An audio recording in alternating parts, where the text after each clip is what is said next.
Good afternoon, ladies and gentlemen. This is Brock Beard from LastCar.info, and welcome to Behind the Wall, the post-race show that comes on after the race. And thank you for tuning in tonight here, where unofficially, pending the results of post-race inspection, Shane Van Gisbergen has pulled off another win on a road course here, back to the scene of his first Cup win a couple of years ago, this time again in dominant fashion, very similar to his performance at Mexico City, and now has 2 wins on the season with Sears Point coming up next week. It could end up being a very Kiwi summer, I guess, for the NASCAR Cup Series here coming up here in a little bit. We'll talk about the Cup Series action and the Xfinity Series race as well. Have some other updates along the way, including the new video that's coming to my channel very soon. I have a trailer that's going to be coming up tomorrow. Also want to talk about NASCAR Man History's newest video that is coming out here as well. So I also want to talk about the F1 movie as well. I know I teased that last week. I've since seen it twice this week. So I definitely do want to talk about that. That'll be a bit later in the show. So a bit of a spoiler alert there. If you haven't seen it yet, that will come up later on, probably closer to our trivia portion of the show. But first and foremost, yes, let's get into the race itself. Shane Van Gisbergen, a dominant performance there, despite showing just 26 laps led. Of course, Michael McDowell putting him to task at the very beginning of the race there, leading about, 31 laps of his own there at that point of the 75 completed here. Yes, but McDowell with a stuck throttle issue, and I really appreciated the discussion on that too. Trying to understand that issue much more, certainly with how much of an issue stuck throttles were back when I was a much younger fan. But hearing about that now where, yeah, you get the wires fraying in the tubes and that getting kind of stuck there at that time. I'd heard more of that lately in the Truck Series happening than in the Cup Series here, but it is still a bit concerning. And of course, we saw in our example of a catastrophic brake issue with Cody Ware at the end of this race, where he piled into that barrier. Thankfully, to the person that posted the video, I just retweeted it on my account. Cody Ware is okay, was able to get out of that car afterwards. I don't know if he was actually checked and released from the infield care center, but this posted by Keegan Miller at the conclusion of the race there did show him get out of the car under his own power and into the equipment truck afterwards. So that was certainly good news on that end there. After a frightening deal there, too. A very demanding track. I think we saw some kind of unusual mechanical issues, and of course, not to say the least, the big pileup that happened at the very beginning of the race, although the wreck itself didn't determine your last place finisher here. William Byron, fresh off his first DNF of the year, as Spencer pointed out last week, seeing that getting his first last place finish now in more than 5 years, dating back to the 2020 Daytona 500, a clutch failure at the very beginning of the race. There were issues with that car already. He had already clambered off the outside wall there in practice and damaged the left rear of that car. They managed to piece that thing back together without having to go to a backup, which put him ahead of a number of other drivers that were having all kinds of problems in practice and qualifying on a very slick track when it was very hot yesterday. But then coming into this race here, William Byron ends up having the clutch slip at the very beginning of the race. Really tried to get back down to pit road after the first lap. Unfortunately, missed the pit entrance. By the time the crew called him in, he was going about freeway speed on the second lap and eventually pulled the car behind the wall. He did, however, avoid involvement in the big accident that happened soon after he was on pit road. At that point there, the crew was able to get him back to the garage area and work on the car through the entirety of the first stage. Seemed like he was going to be able to get back out there. The crew actually buttoned the car up there and get him back out. Indeed, if he got back out, he would have actually passed at least 5 cars in that position, even for being as many laps down as he was. But ultimately, that didn't happen. According to Hendrick Motorsports' own Twitter account there, for the 24 team specifically, the issue still wasn't resolved, and after the car rolled right up to the exit of the garage area, they pushed him right back, and that was the end of his day. So pending the results of post-race inspection, it'll be the first time, again, William Byron has finished last in a Cup race since the 2020 Daytona 500, when he wrecked on the back straightaway there early in that event. And then this time around here as well, first time a clutch issue since also the 2020 season, this by B.J. McLeod at the Spring Atlanta race, which was in June that year, driving the number 78 car. So a little bit of a mix of storylines here as well, as we always look at the back of the field here as well as the front. But looking back at the front here, Shane Van Gisbergen with the win, Ty Gibbs in the second spot, Tyler Reddick in third, Denny Hamlin in fourth after starting last on the grid with the engine failure that happened very early in practice and ultimately prevented him from actually qualifying the car. So great recovery for him. And Kyle Busch coming back from a spin where he let pretty much the entire field go by, climbing back up there to the fifth spot. AJ Allmendinger with another great run on a road course, finishing in the sixth spot. Ryan Preece, Alex Bowman, Austin Hill with, I believe, his first top 10 in his Cup career, very early in it, that is there. So a very impressive run. Hill was fourth in the Xfinity race yesterday, but still put together a fine showing. Yes, this actually is, looks like 12th or 13th start, 12th start here for him. And yes, indeed, his first top 10 finish, his best finish was a 14th at the summer race at Daytona 2 years ago. But again, a fine effort, very surprised. I don't know if he got an interview in the post-race there, but kudos to him, especially after what was kind of a frustrating Atlanta weekend for him last week there. But a fine showing there out of those drivers. And Ross Chastain running out the top 10 there at the same time. Some other good runs that were brought up here at the same time. Looking a bit further back, Catherine Legg was in the 19th spot there to finish. Kudos to her, finishing on the lead lap there after all kinds of issues. Had bounced off the wall in practice, bounced off the wall again in qualifying, got the car into the show. Absolutely tremendous. This is probably one of those races where what happened in the race was almost secondary to what led up to it. The qualifying was certainly a dramatic situation here. I was honestly thinking Austin Hill was going to miss the show here, but I know a lot of people, when they saw the 41 cars for 40 spots, the first time since 2018 that a race other than the Daytona 500 has had more than 40 entrants in a Cup Series race, that this time around, no provisionals or anything. They were going to expand the field. But in this case here, you had a situation where it looked like it was going to be either maybe Catherine Legg in the 78 for Live Fast, or maybe Josh Bilicki over at Garage 66.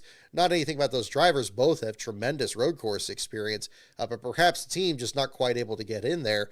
But in this case here, both of them with a gap to spare made it ahead of Corey Heim, who on his birthday actually had issues there, the number 67 for 2311.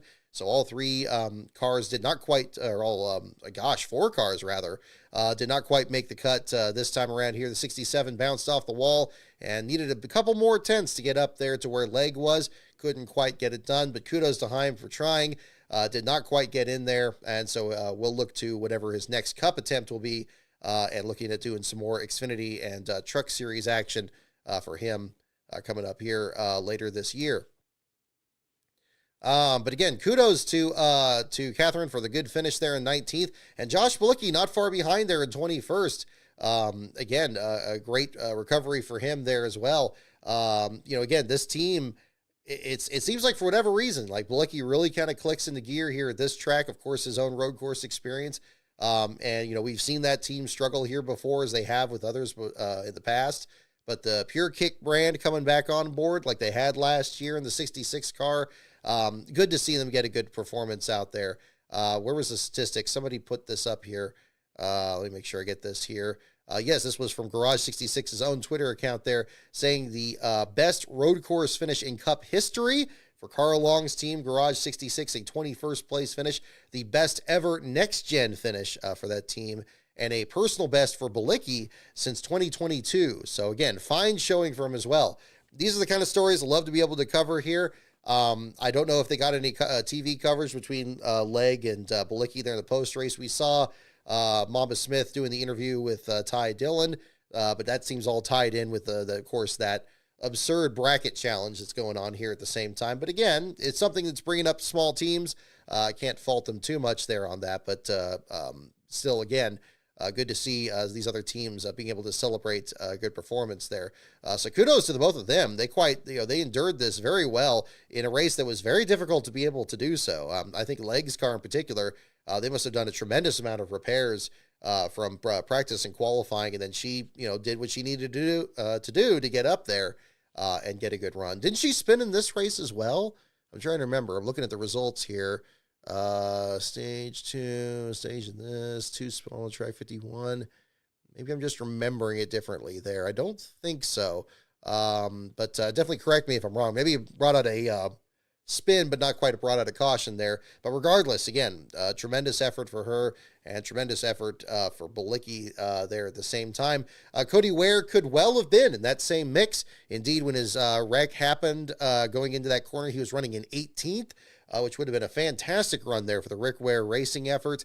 Looked like he was going to get a good show in there. Unfortunately, it seemed to indicate, and a big thanks to Steve Toronto for posting this on social media there as well, indicating that a piece of debris may have come off the 51 there going into the corner, and then the car went straight.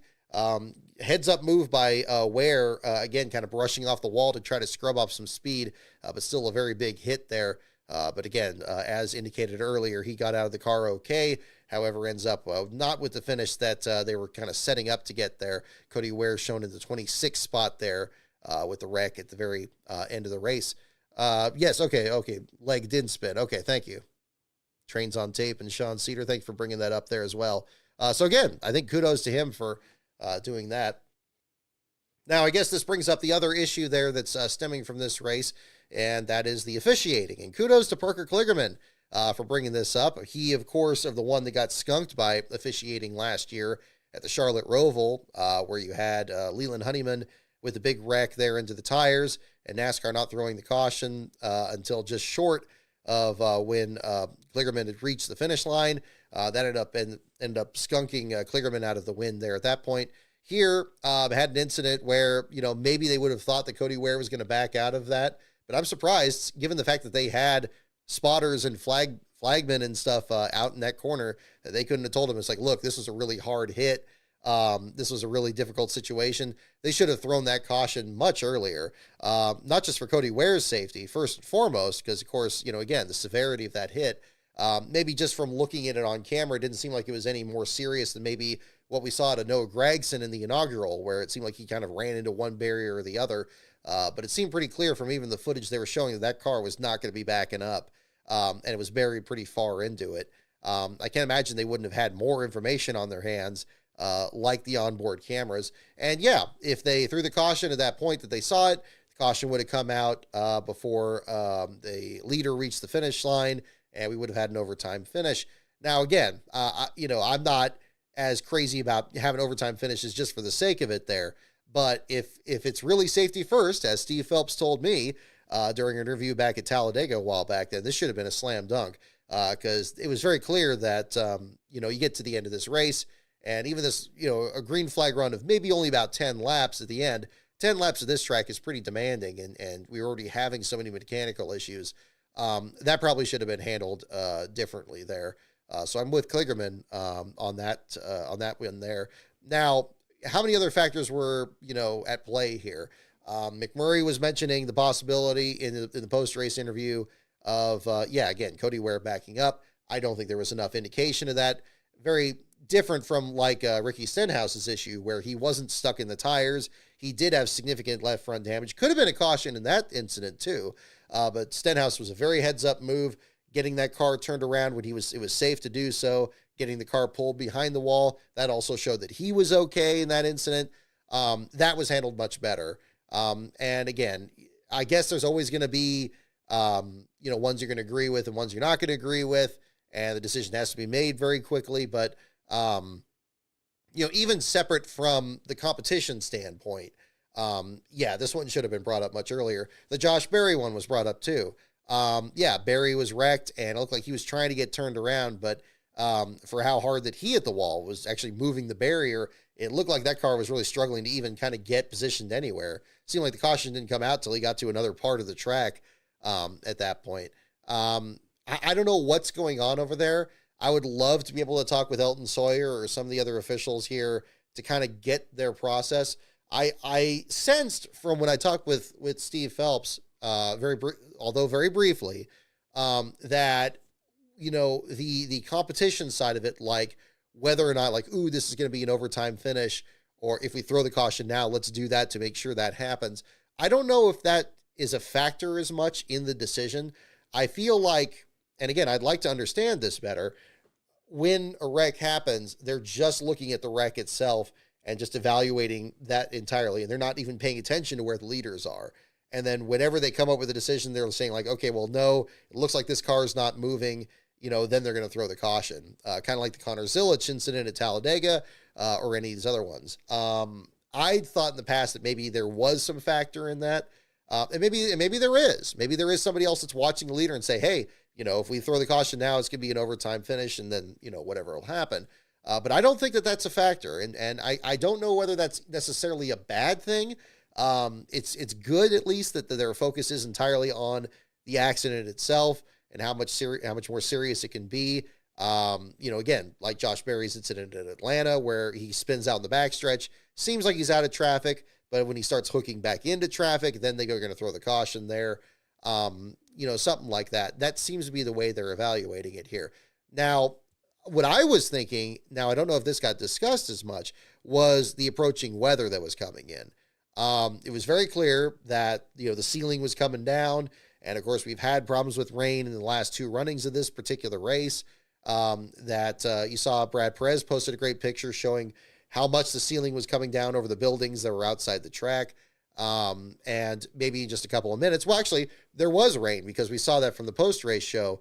By the time they were interviewing Alex Bowman, they had people with their umbrellas out and so forth. Obviously, if they went into overtime, would NASCAR have thought like, okay, maybe you have one overtime finish, things get crazy, maybe Van Gisbergen gets wrecked in the first corner, then we got to have another overtime, and then we get to the point where the rain's coming in, and now they got to switch to wet weather tires.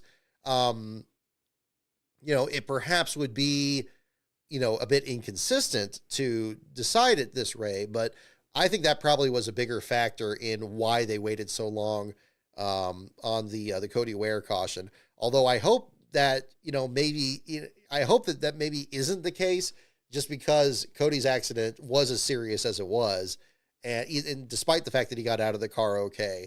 But, once you realize that car wasn't moving, and in fact, had the brakes explode out at the side of the thing and hit the wall as hard as it did.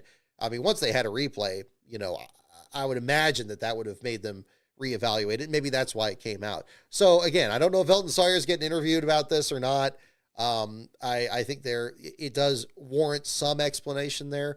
But I mean, I do think there were a number of other factors that were at play here. I mean, again, if the race kept going, knowing how long these cautions are here, especially the stage cautions, and we saw a lot of issues with that in Saturday's race too, to be honest, even under ideal conditions, that could have very well been a problem.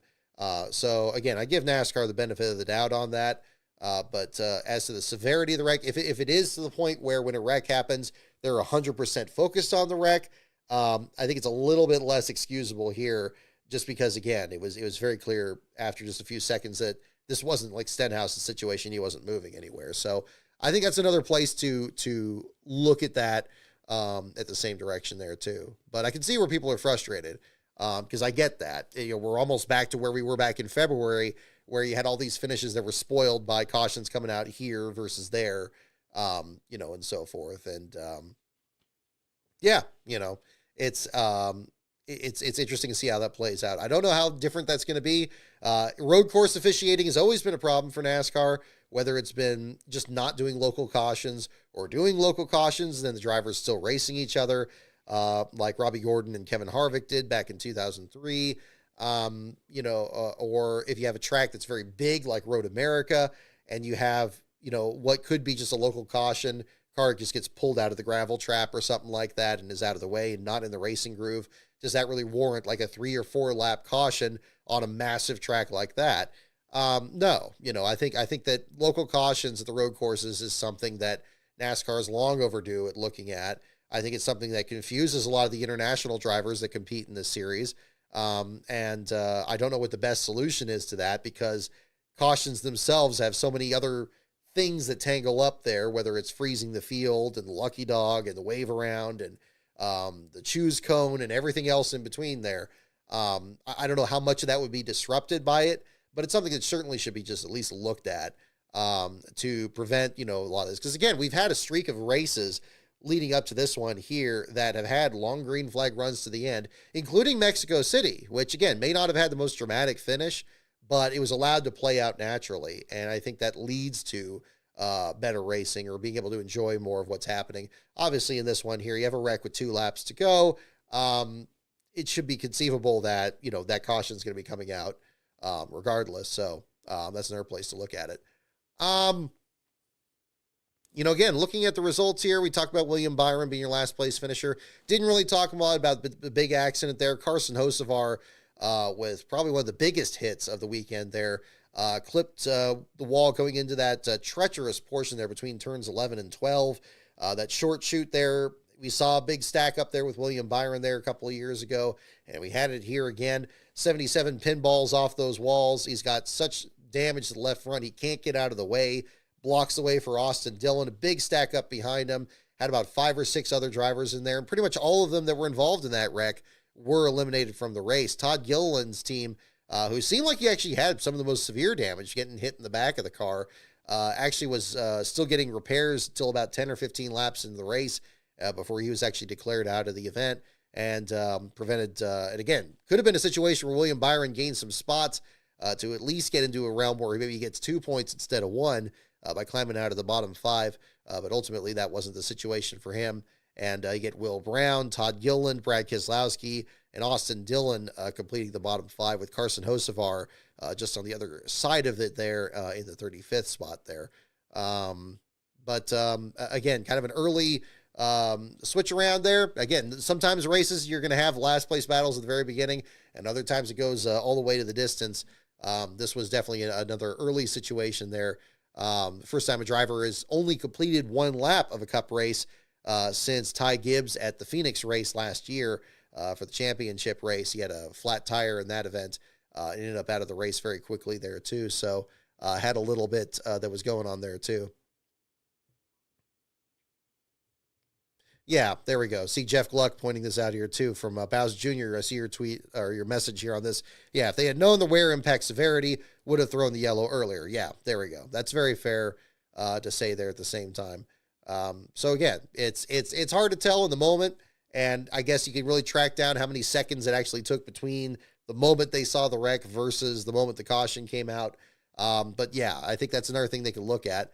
I was always wondering, I mean, they have these cars after what happened back in the 2000 season. They put black boxes in these cars to measure the G load of it. I imagine that's probably still in the technology of these cars these days. I don't know if NASCAR is able to get that information quickly. I don't know how helpful it will be in the moment of a caution if they say, oh, this was a 5G hit versus, maybe it doesn't register as high or something. I don't know. Maybe that would just be too much, because then, anything you add is, again, it's going to be an additional delay.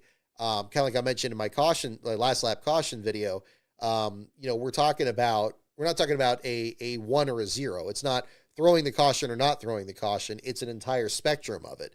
One caution, we saw a perfect example of it today. This caution could have been declared the moment he hit the wall, or it could be after the moment they determined that the wreck was as serious as it was, which apparently is what happened here.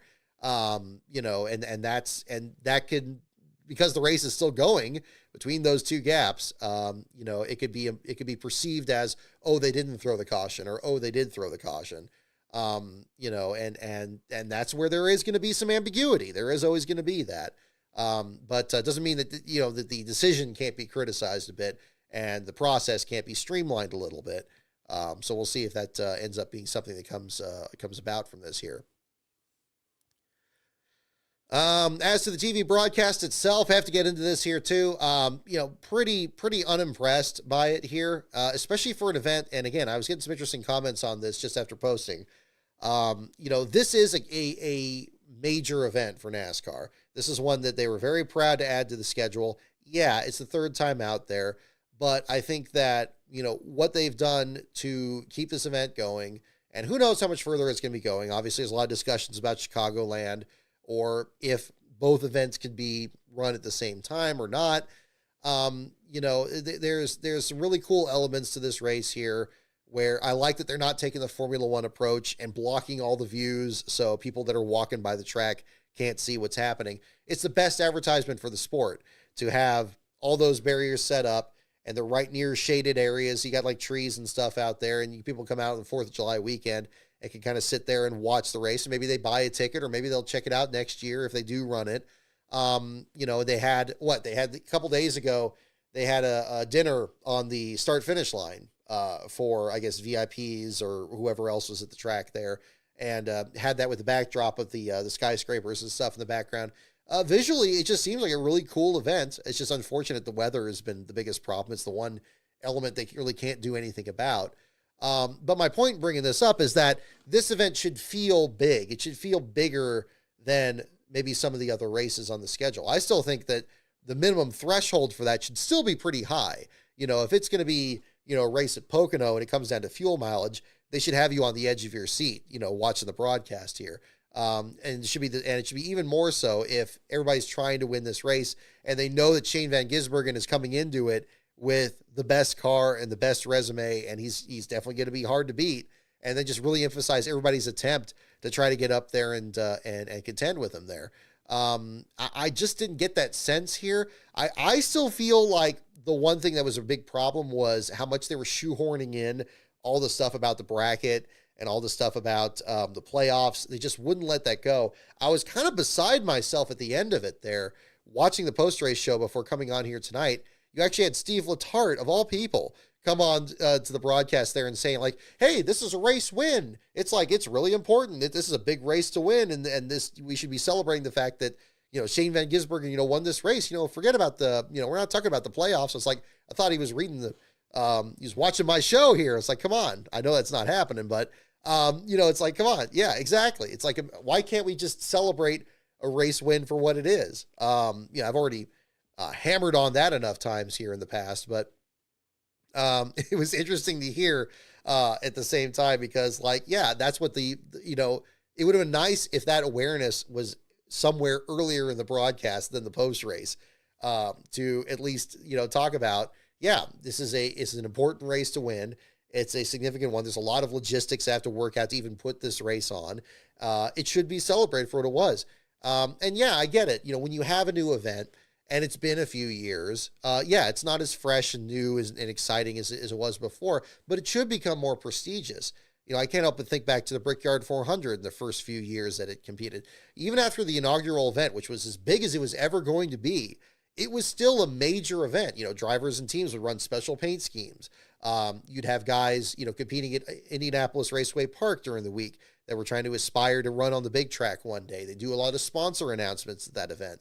And it was still a big event. I mean, I remember, by the late 90s, you could name all the drivers that won that race in those first few years because you would have you'd have championship caliber drivers and you'd have underdogs too, like when Ricky Rudd won it. And that was a big part of the marketing of that race. Again, I think one thing they probably could have marketed with this one here is the sheer unpredictability of it.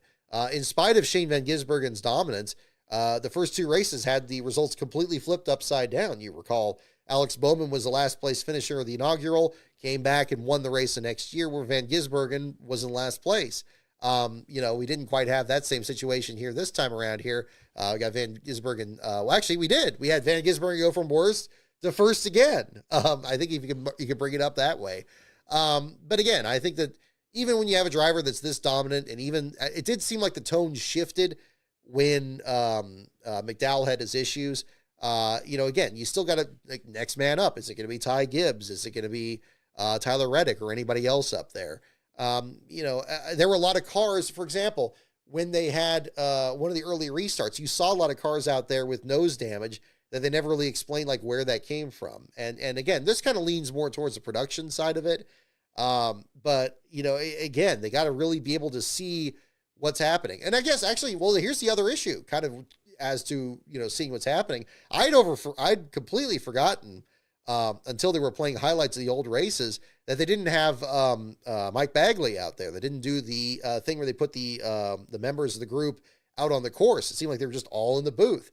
So no wonder they couldn't really see a lot what was happening, and they had to depend even more on the production group. So there's a problem with the production side of it. And then, again, I think just like any other team, you're going to have groups that are going to have good days, they're going to have bad days. This was not a good day for the TNT group, I would say, on the production side. When you had the Alex Bowman incident there with Bubba Wallace, they missed that. That could have been a bigger situation there. After that, you could see them start to hook each other, and then they kind of, it took a second for them to kind of actually catch what was happening. Similar with the big accident that happened at the beginning of the race, you kind of saw it kind of start to happen, and then you got kind of the tail end of it afterwards. The replays seemed to be decent to kind of fill in the gaps there, but other times it just seemed like they were just off kilter a bit. It just felt very disjointed.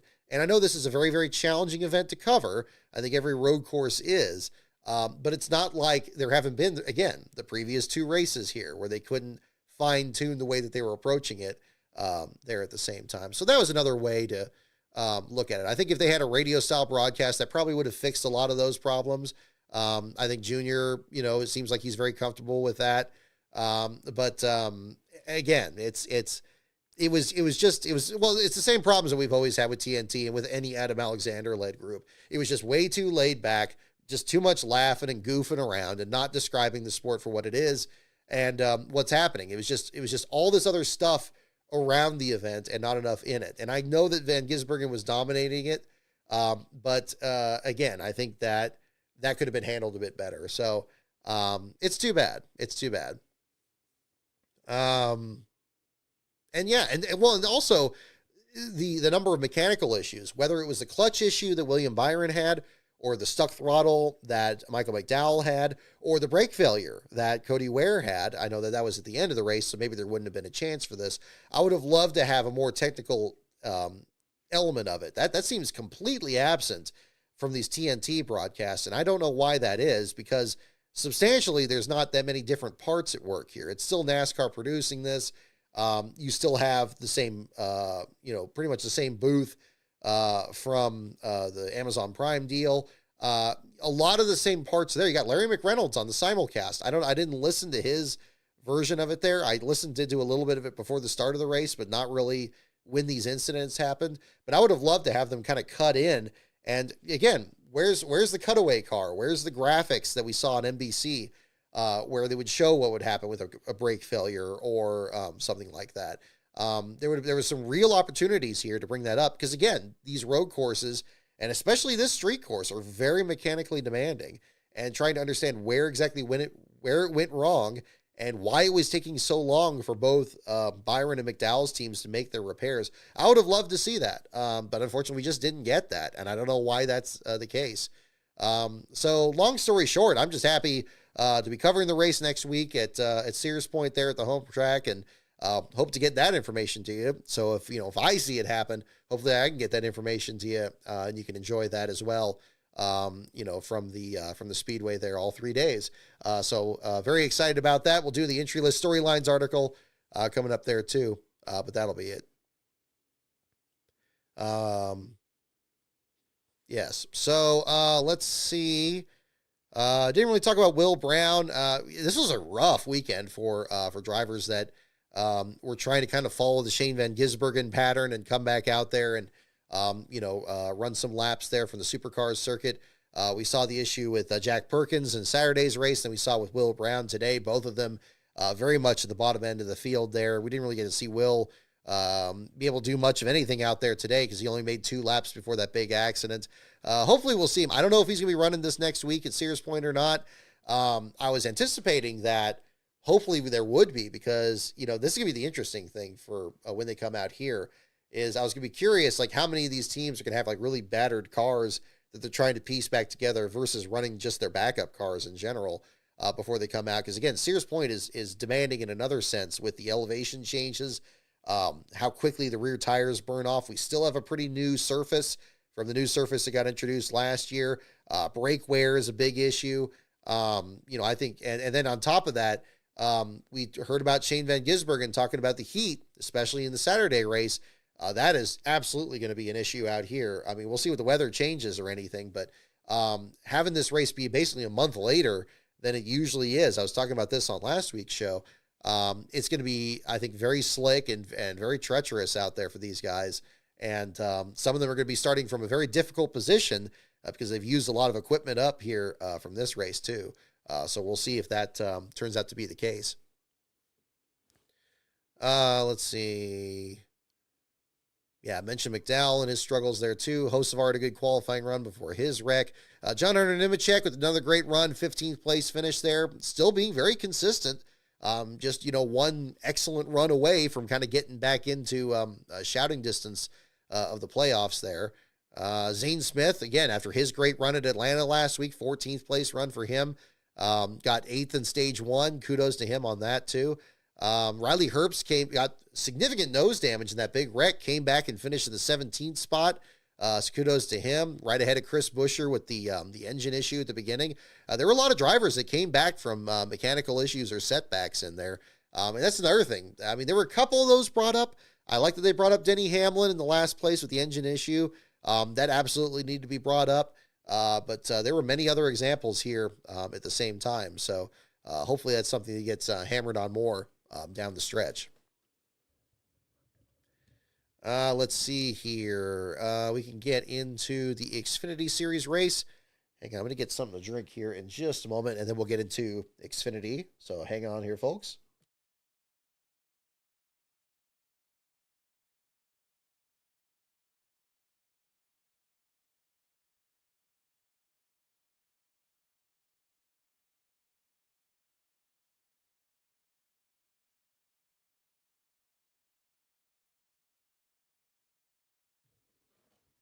Already trying to stay hydrated on here. Post-race tech is complete. Wow, that was quick. My goodness. Do we already have that on? We'll go ahead and pull it up here in the meantime.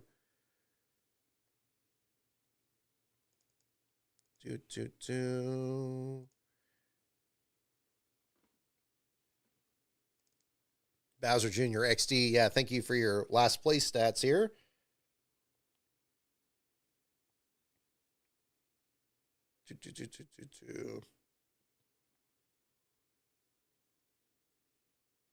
Yeah, no, see more comments here on the Cody Ware incident here. Let's look at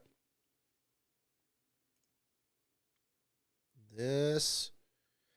Yeah, wow, that was quick. I mean, well, we did have the post-race show, so I guess there is that too. Cup Tech complete, no issues. Shane Van Gisbergen is the winner. This posted 8 minutes ago. And then before that, Cody Ware was released from the infield care center. So very good news that not only he was walking back to the safety truck, but also that he was checked and released. So that's excellent news. Hopefully he can have a much better week at Sears Point next week there as well. So we'll find out what the situation is there at the same time. Let's see. Getting into the Xfinity race. Second verse, same as the first. Shane Van Gisbergen with the win. Connor Zilic put on a great show in that one. I really enjoyed. I thought the Xfinity race was solid. It had, a number of cautions, which you're going to expect there at the same time. But still, when it was green flag, it was some good racing. Connor Zilic coming back from scraping the wall there and banging up that number 88 car. Came from the 35th spot all the way up to second. Looked like he was maybe going to be able to do something there with Van Gisbergen. That's going to be a great race for Sears Point. We saw last year Van Gisbergen versus Austin Hill. That ended up being kind of the story. Will we see it with Zilic up there and Van Gisbergen? That's going to be really exciting. The Xfinity teams have really put on a good show these last couple of years. They have a really interesting entry list, it seems like, each season. And I would anticipate that staying the same there. Too. With Sheldon Creed looked so good. This is the best I've seen Sheldon Creed look since he got over to the Haas factory team. Sam Mayer has kind of stolen his thunder this year in the 41 car. But the 00, he was up there. He was taking the lead, looking every bit as aggressive as you would expect somebody that trained under Robbie Gordon to compete. Unfortunately, still looking for his first win. But again, that day may be coming sooner rather than later. They were definitely bringing up actually kind of a realistic statistic about how often he's had DNFs in these last few races. It's been a terrible stretch for Creed and the 00 team, but maybe pulling out of it, and we'll see if that continues next Saturday. That will be definitely one of the stories coming up there. Austin Hill with the 4th place finish, again, mentioning that with his 9th place run in the Cup weekend, so a great weekend for Austin Hill. Nick Sanchez, the Atlanta winner, coming home in 5th. Jesse Love, Sammy Smith, Sam Mayer, Austin Green, and Brennan Poole in your top 10. Austin Green, it seems to be getting his feet back under him at the road courses as he had last year when he looked like practically untouchable at tracks like COTA, as well as Sears Point, where he had that great battle with Sam Mayer down to the finish. Hopefully he can have another good run this time around there. I anticipate he'll be in the race next week. I don't know for sure, but after a ninth place finish, that would seem to be a very wise choice there for the Anderson team there to get him back out. Brennan Poole, 10th place finish there. Great effort for him. His best run since Rockingham. Great effort out of him there at a track that I wouldn't really expect him to be up there that much. And also just great for Alpha Prime. They have had just a miserable stretch there, especially with old Parker Retzlaff. He himself had an incident in this race that brought him back in the field in the 24th spot. Ironically, it's probably the best run that Retzlaff's had over the last few weeks in the number 4 car there. But good to see the 44 get a top 10 run out there and trying to kind of get things back together. Hated to see Brad Perez have some struggles out there, hit one of the tire barriers, ends up back in the 30th spot there at the finish. But again, we'll see how things turn out next week. In this case here, the last place finisher was also a bit surprising, a driver that hadn't finished last in almost 3 years. Ryan Sieg with a bit of crash damage there, bounced off the outside wall. Didn't seem like it was going to be that much of an issue with the damage to the left rear of his car, but it really was. It really did a number on the suspension. Much like the race we saw today, it seemed like there were other incidents that maybe he could capitalize on and get back a lap back and get back into contention, but unfortunately just didn't get the chance to do so. And he ends up your last place finisher on the Xfinity Series side. First one since we covered Las Vegas back in 2022 was the last time that he finished last there. He had a steering issue in the opening laps of that race. Ended up being a short afternoon for the number 39 team. William Sawalich, Anthony Alfredo, Josh Bilicki, and Taylor Gray are your bottom 5 there on the Xfinity Series side. But Van Gisbergen, again, not quite as untouchable as it seemed like he was in the Cup race today, especially after McDowell's issues. But Zilich, again, very interesting, and I'm very excited to see. I think anybody in that top 3, maybe even top 4 with Austin Hill and how well he was in it last year, could really put on a show there too. And if you get any of these other guys like Austin Green and Alex LeBay having a good run after his last place run at Lime Rock, great recovery for him in the 12th spot. Thomas Annunziata had that altercation there and still got a 17th place finish out of it. Some great recoveries from drivers out there too. And that was always the fun part. I watch these older broadcasts and I really get a thrill out of that, where they say, so-and-so was 28th on lap 15 and here he is, he's up to 3rd. It's like, oh, that's just the best. That really gets everybody excited. Then you want to hear from that person afterwards. Those are really good stories. So we'll see how much of that we get next week. It was too bad for Preston Pardus. Pardus always seems like he has good runs at Chicago. Certainly him and the family's team, unfortunately, this time around just wasn't in the cards. Ended up back in the 29th place. Finished there after qualified 12th. Again, we'll see how things turn around there as well. But again, yeah, I think solid Xfinity race there. Good to see good weather out there. I would have liked, I guess that's the one positive you can say about the Cup race here. I might have said this already, but I was relieved to see how the next gen car handled on this track. I don't think it was the most exciting race. I think it actually probably was a bit more exciting when it was raining. But again, I think it just points to how much more Shane Van Gisbergen is fine-tuning his skills and finding a team that, is continuing to put great cars under him, cars that are going to last, not having mechanical issues and not getting caught up by bad pit strategy. I mean, him splitting the strategy with McDowell at the beginning there seemed to be a great strategy. And and then ultimately it worked out the best for him. So can't hardly fault him there. So winning both races from the pole, dominant weekend, and it's going to be interesting to see where that storm settles when they come into Sears Point next week. So I think that'll be another one to find out.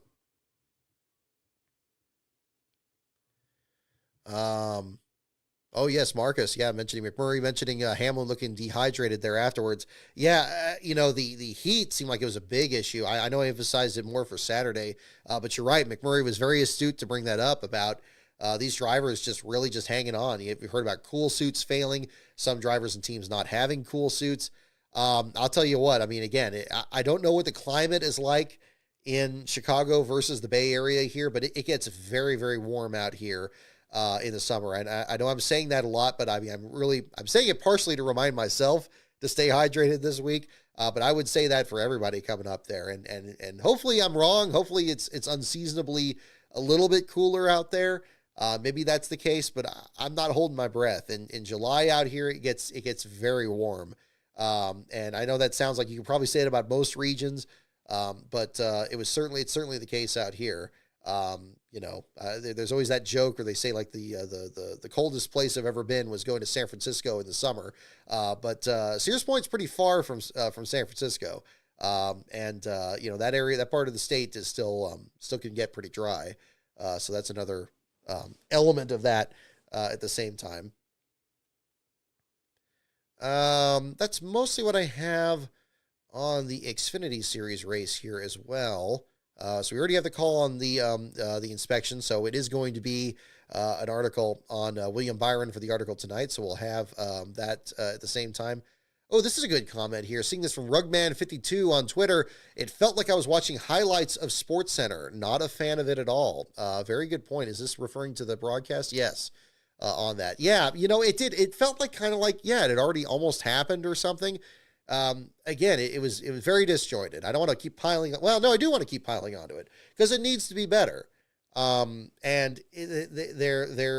this inflexibility there. I was hoping that TNT would be different from any of these other ones, even with like having the same booth out there somehow. And again, there's some pieces that are there. You got Alan Cavana, you got Mamba Smith. Like, okay, that's cool, but there's got to be more than that. There's got to be much more. Not even really that crazy about the graphics, to be honest. And the leaderboard's not showing a lot of imagination either. Yeah, I don't know. Maybe it'll be better. Maybe suddenly things click into gear at Sears Point. I don't know. I guess we'll find out on there. By the way, those of you for just kind of touching on here in case you're just watching the first part of the show here. Goodness, we got 70 people in here. Thank you so much, everyone, for tuning in.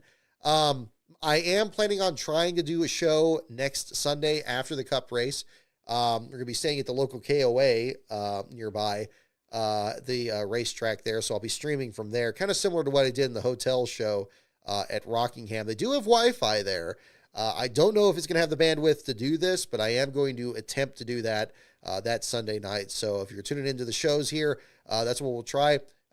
Stay tuned to my social media at Last Car on Brock, just in case. If we do have any issues on that, we'll do a show when we get back either Monday or Tuesday night and sum up the action there at Sears Point. So we'll find out if that's going to be the situation. Yeah, again, a little bit of everything here. It felt just a little underwhelming there from this broadcast. I don't know how much of that was just the dominance that Van Gisbergen had versus how the broadcast handled it.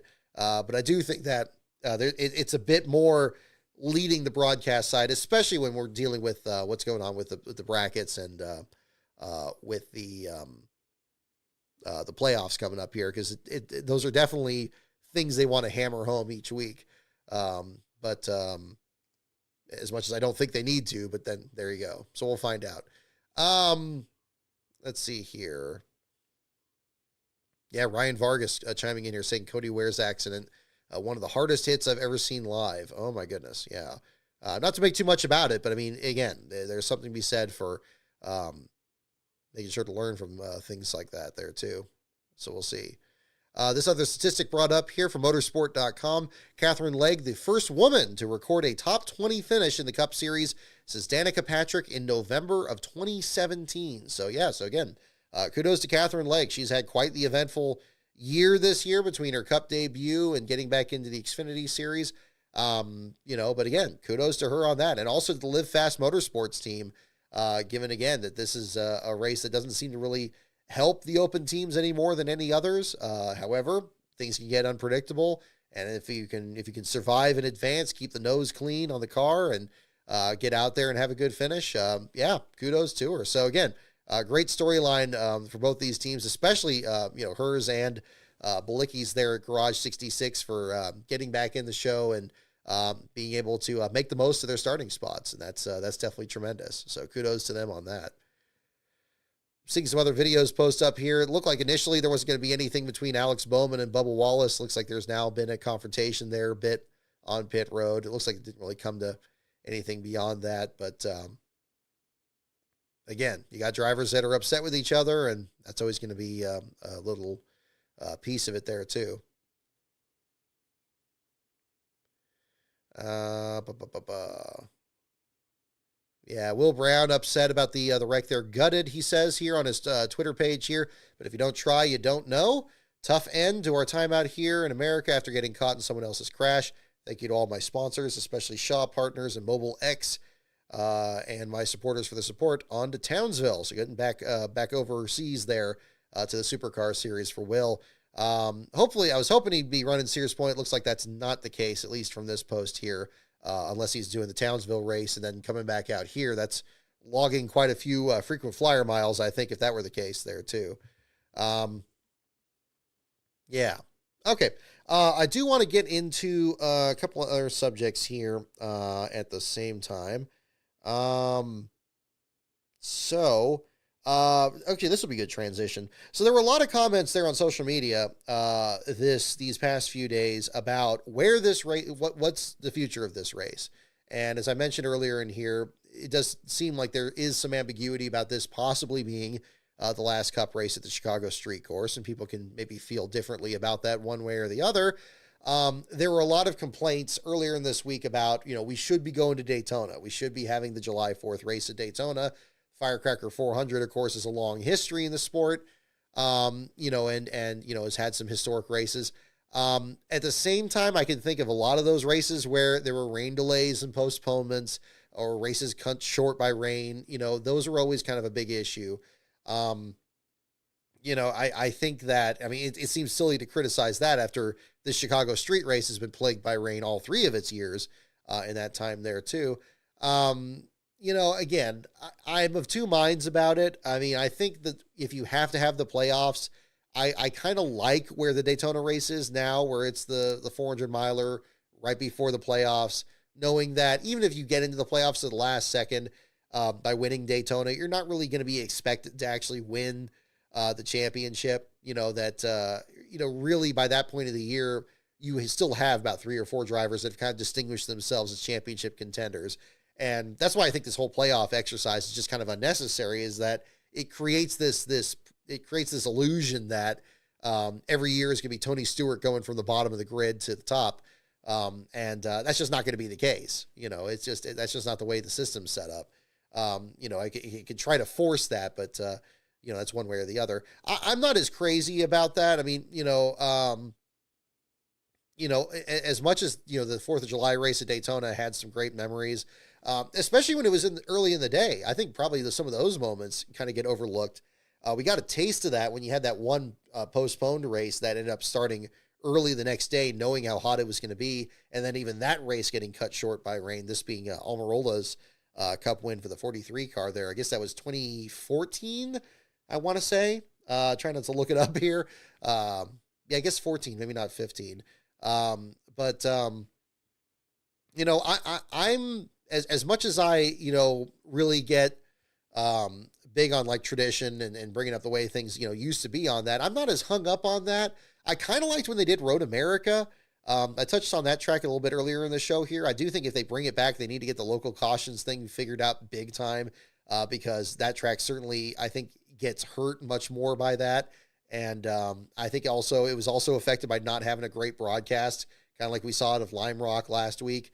That's something that I think could be looked at. It seemed like it had a great atmosphere, very picnic-like atmosphere. I'm sure they do, lots of great camping, fireworks and stuff out there. It would lend itself very well to that. Obviously not being a night race, but I think if they want to do a 4th of July weekend, I'd be willing to try that again. It seems like it's a beautiful area. I don't know. The Chicago deal, I also liked. Probably a lot of the elements I liked of the Chicago race were from Road America. Again, having shade trees and people kind of sitting by the fence and watching the race go by. That shows that, again, I think that could be a good fallback in a good region that, Wisconsin's got a very proud racing history, whether it's Matt Kenseth or Dave Marcus or, anybody else that's competed over the years, Dick Trickle. It's something that would be cool to have part of the schedule there. But, I'm not as hung up on the 4th of July race there as much. Again, when it's great, it's great. Don't get me wrong. great Pepsi 400, races are always, central when he had the flash bulbs going off. And yeah, I mean, all those great finishes they showed this week here. Yeah, I mean, it's some good races there too. But again, the rain is always going to be a part of it. And I thought that was going to be a big problem for the August race, because especially with the hurricane season down there. But for whatever reason, so far, knock wood, it's not been as much of a problem. And as long as that's the case, I don't see a real reason in changing that. Now, if we get a full season championship back, yeah, I mean, I think anything should be on the table still, including bringing back some of the crown jewel races to the weekends that they're traditionally on. So I think that'd be another one to look at there too. But in the meantime, with the thing being the way it is, I don't mind it being in August, honestly, especially since we already have now this July, second race in Atlanta. We've just had that. Do we need even more of a stack up of the super speedways? I think it's unnecessary to have a stack up of them at the beginning of the year with Daytona and Atlanta. I think that gives casual fans, as much as I don't think the whole sport should be built around casual fans, I think it gives them an unrealistic expectation that every week is a super speedway, and that just isn't the case, and it never should be the case. But I think that's part of another part of the problem there too.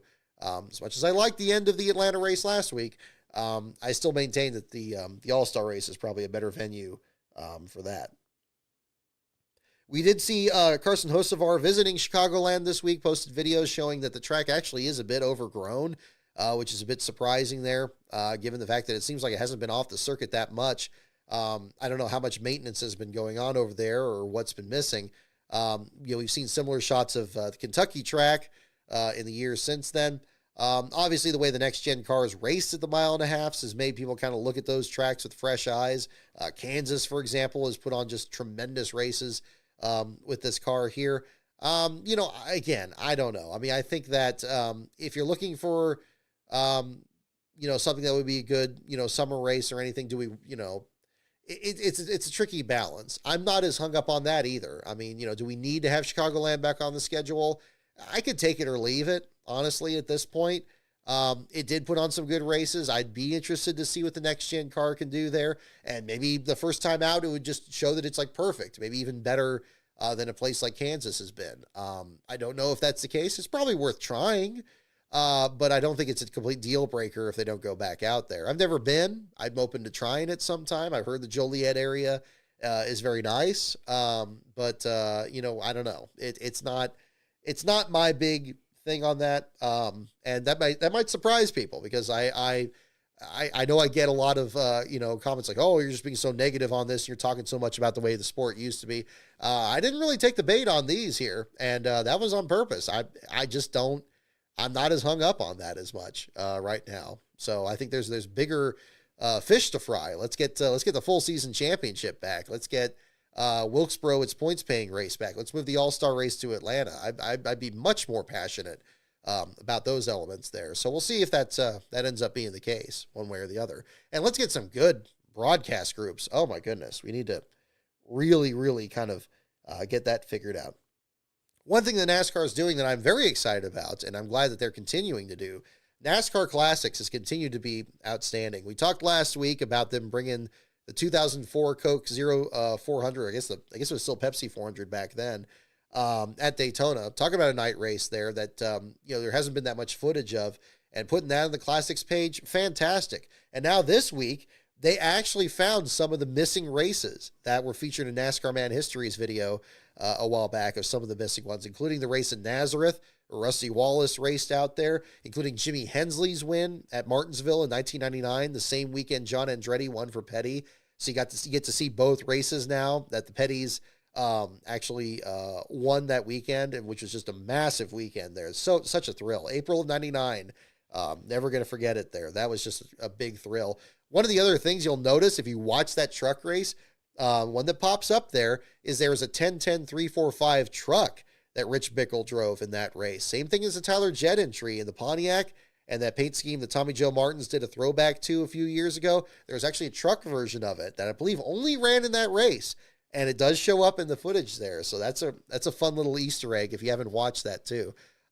Very, very cool. And kudos to them for finding those. I hope they continue to find some more of those rare and unexpected races there, making those available. The NASCAR Classics page is easily I think one of the best things NASCAR has done over the last few years. Not just for having those old school races, but maintaining a consistent archive with, the current races. So everybody can see the evolution of the sport and not trying to, and from what I've seen, at least, it doesn't seem like they shy away too much from more difficult subjects in the sports past. If they didn't cut out the tributes to Alan Kulwicki in the Bristol race there in 1993. I'm glad they didn't do that. I'm glad they're not, censoring flags in the infield or anything like that. The sport, it's, as much as I don't like using this phrase too much, it is what it is. This is the way the sport was, and it should be enjoyed for, what it was in that time period, just as much as they should show the sport as honestly as it is today. And I think, we need to have even more of that. So I think that's another part to look at the same time. But yeah, kudos to them for finding it. I don't know where they found it. I don't know what the story is. I was just as surprised as everybody else was when that tweet came across there earlier this week. But wherever they found it, I hope they keep finding some more stuff there, because I think that'll be huge. And there'll be something else to kind of look at coming up here too. A bit of the frustrating news here this week. We did hear about Daniel Suarez losing his ride over at Trackhouse here at the end of this season. It did seem like there's always been a portion of the viewership that looks at certain drivers and says, "Oh, is this gonna be the year they're gonna lose their ride? Is it gonna be Alex Bowman? Is it gonna be one of these guys?" But with a bit of a restructuring, I suppose, with Pitbull stepping out of the Trackhouse investment there, and what that meant. For Suarez's role in the team, I don't know. It didn't seem as obvious to me necessarily. It seemed like, obviously they didn't want to do any kind of move before Mexico City, and I'm glad they didn't, because that turned out to be tremendous for him, winning the Xfinity race there. Not only that, but also showing that he can wheel those cars around there just as well as he used to, driving that Aris car a number of years ago for Joe Gibbs. So if he does find his way back there, yeah, he can certainly put these drivers through their paces there, as well as we've seen like guys like Eric Almirola and other, former Cup drivers doing it there too. But it is a bummer, because I think back to Sears Point a couple years ago when he won the race there, and Justin Marks saying like he never doubted him, and that was a point too where it sounded like maybe is this gelling in time? Is this are they ever going to find their way to victory lane? And then they did, and he deserves all the credit in the world for pulling off that win, especially after Chastain was kind of bigfooting him there after winning at Coda. And I felt like he was under a lot of pressure, but I remember that whole weekend when he came over, he just looked very at peace. He was very calm and collected. He was, hanging out. He brought his personal car out to the track there and stuff, and was just having a good time. And, you have when you're having that much fun and you're just kind of that relaxed, that just really played out for him there. And he ended up pulling off that win. I have no doubt that he'll find a good ride, whether it's in the Cup Series or Xfinity. I've mentioned here on the show that, he still, I think, is today's Ricky Craven. I think he's a driver where, like Craven, he's gone through a lot to kind of develop his career, and it's had some twists and turns to it. Thankfully, not as many injuries as Craven has had. But I think the biggest similarity to him is just like whenever he does win, whenever he does succeed, everyone's happy. Everyone is. You have like Kyle Larson wins, or William Byron wins, or Joey Logano wins. You're going to get your share of boos. You're going to get your share of people that don't like. Denny Hamlin's another great example. But whenever Suarez wins, and, he has a couple of times now, it just always seems to be just wildly popular. And it doesn't have to be in Mexico City for it to happen. But of course, when it was even bigger. So you had that too. So I have no doubt that any team, I'm sure there's a number of teams out there would be happy to have that. Danny's Amigos there are going to find, another team that they'll pull for there. And I hope it's not too bitter of a separation, because, Justin Marks deserves a lot of the credit there for building that organization around him and Chastain. And, again, Suarez was the flagship driver in 2021 when they were getting this group together. And deserves, just as much credit going the other direction for getting that group together. So he'll find a place, a driver, as popular as him. we'll make that work out. I don't know where that's going to be. Maybe Junior Motorsports, maybe not, we'll find out.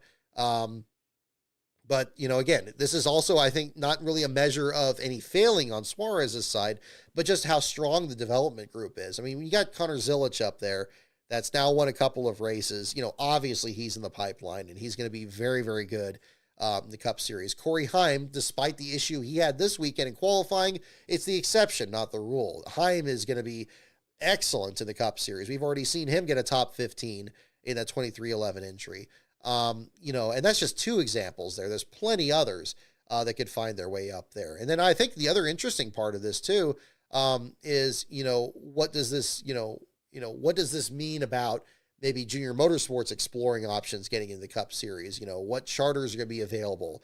We've had some stuff moving around here about, who bought this charter or who didn't, or, where's this one going or whatever. Not so much an issue in the Trackhouse department here with the 99. Which of those opportunities is going to open up for him there too? And again, maybe this came up at this point of the year to give him enough time to be able to find something else. I don't know how many other seats are available or anything, or who else is, going to kind of start that chain reaction out there. I'm not sure if this is that moment yet. But we'll find out if that's going to be the case. But I'm not too concerned, because I think, again, he's one of the most popular drivers out there. His merch always sells. As far as I've seen, at least it always looks like it's a big crowd out by the Trackhouse hauler there at any track we go to. So it'll work out for him there. I hate to see the guy struggle, but I'm confident enough in that I don't think that's going to last too long. Let's see, kind of looking through my notes here also. This kind of dovetails a little bit into NASCAR Man History's video. I didn't talk about this last week's show. I really should have, because he posted the first part of his 1984 season in review. Really, really enjoyable. I hope you really enjoyed the stories that he brought out in there, in the script. There was a very enjoyable script. I did just send over the second part of that video to him last week, and it looks like that video is going to be coming very soon. So stay tuned. If you're in my Patreon, patreon.com/lastcaronbrock, you'll actually get even more information about that series there coming up, and you'll be able to check out that video there as well. But part one is already publicly available on YouTube. I thought it was, he's really come into his own. I know there's sometimes been some confusion, and I try to really make this as clear as I can. In the videos there, where, some people in the comments are like, "Oh, Brock, this is a great video." It's like, okay, well, yes, it is. But just make sure for those videos on NASCAR Man Histories, that's not me. I narrate the videos. I'm happy to be able to help out there. But it's his channel there that he's done all the hard work on those and the research. And he has a very different style than what I do. And I don't mean that in a negative sense. He's really evolved in his approach to the way he does his videos, in the same way that I do mine. And, there's different approaches we have with graphics or newspaper clips, or just the narrative style. I always find his scripts very easy to read compared to some of mine. So it really kind of encourages me to kind of tighten up my writing there a bit on that. And it's always been a very positive experience there at the same time. So, but yeah, if you haven't checked that out yet, the 1984 NASCAR 1984 video is on YouTube, and you can definitely check that out. I think that was very, very enjoyable there too. And on the subject of my channel as well, I do have another video coming up here. And I've already mentioned it on the show here, so I'll mention it here at the same time. It is going to be a video on the life and career of Kenny Irwin Jr. Tomorrow will mark 25 years since the accident that occurred at the New Hampshire Motor Speedway that claimed his life there driving the Bell South Chevrolet. I did talk about his career in my video 3 before February that I posted back in 2019 and then re-released in 2020 for the 20th anniversary at that point there. But Irwin's career is one's always really stood out to me in covering, his era in the sport. I remembered him as being, again, a competitor with Jerry Nadeau for Rookie of the Year, and the challenges of driving that 28 car. The 28 car was always a big saga over who was driving that car and what pressure they were under, whether it was Davey Allison to win a championship or Ernie Irvin to come back from his injuries, or Kenny Irwin to just start fresh and see what they could do in that car. And I think in that sense, I felt like he was always an interesting figure in the sport there too. So this will be a much more expansive one. It is going to delve into New Hampshire there, but it's not entirely about that. It's going to be much more about his career in USAC, in the Truck Series, in ARCA, what happened in the Yates ride, and so forth. That's all going to be in there. I don't know how long it's going to be yet. I still need to record it. I'm hoping to record it this week before we go to Sears Point. But I didn't want to not post something for July 7th.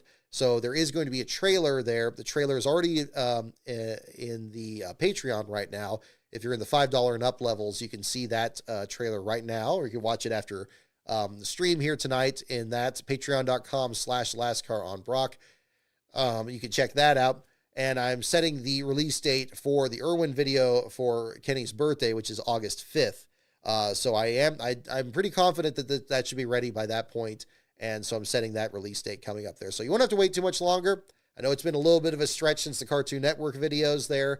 Unfortunately, I lost my voice in May, had to get that back, and I've been kind of playing catch up since then there. But luckily, this video has kind of come together in that time since then, and to kind of use that to kind of get my feet back under me. And I think it'll be a good project there for you guys. So stay tuned for that. We'll be coming up here in the same very soon here as well. Let's see here. Another one I didn't talk about last week on the show here was the discovery process in NASCAR's ongoing, or the lawsuit, the ongoing lawsuit between the teams 2311 and Front Row and NASCAR. Had some thoughts about the discovery process that was brought up there at the same time. It was very interesting. Again, for those that don't know, I do have my law degree, but I am not an attorney, so make clear that this is not legal advice here at all. But I was very interested in hearing the complaints from the non-chartered teams, that instead of saying like, "Hey, wait a minute, we're the non-chartered, we're the other chartered teams out there that didn't involve themselves in the suit. Why is it relevant that that we should have our records looked at or anything?" I was surprised that they didn't go with that angle, and instead by saying like, "Oh, Discovery is like it's a fishing expedition. They're just trying to get new information." It's like it always intrigues me, because back in law school I always remember hearing that, like, look, the discovery process, when you're trying to find out what's going on with the other side and you're requesting documents and stuff like that, it's always a fishing expedition. Like it's a losing argument to try to argue that one way or the other. And I don't get, why that angle was there. And as much as it's hard to tell which way the wind's blowing between NASCAR and the 2311 and Front Row side, I still feel like it's kind of going NASCAR's way. Cause I'm still thinking, again, maybe it's not the best perspective on this here. But it seems like they're making some very wise moves on this end here, trying to get that side. And indeed, since then, we've had the teams step out here and say now they're trying to get business records from other sports like the NFL or the NBA. And it seems like they're actually still engaging in this argument about, what's their financials look like versus other teams. And now they're trying to go that angle. And then that actual pursuit of that side of it was actually denied. So it's like, okay, well, now it still sounds like they're having that same debate. But NASCAR's kind of making that move earlier. So again, it's tricky to go into it. I mean, this is not the most comprehensive look at it there. But just from what I'm hearing so far, I think that NASCAR is making some smart moves on here, and the side with 2311 in Front Row, it's not convinced me. It's never felt like a really strong case on that end there, and it just feels like I don't know if they're getting outflanked necessarily, but it just feels a little more unsteady there, and maybe that's just the nature of the case itself. Indeed, we are talking about kind of an entrenched business model, even in the time since the charter system came up there.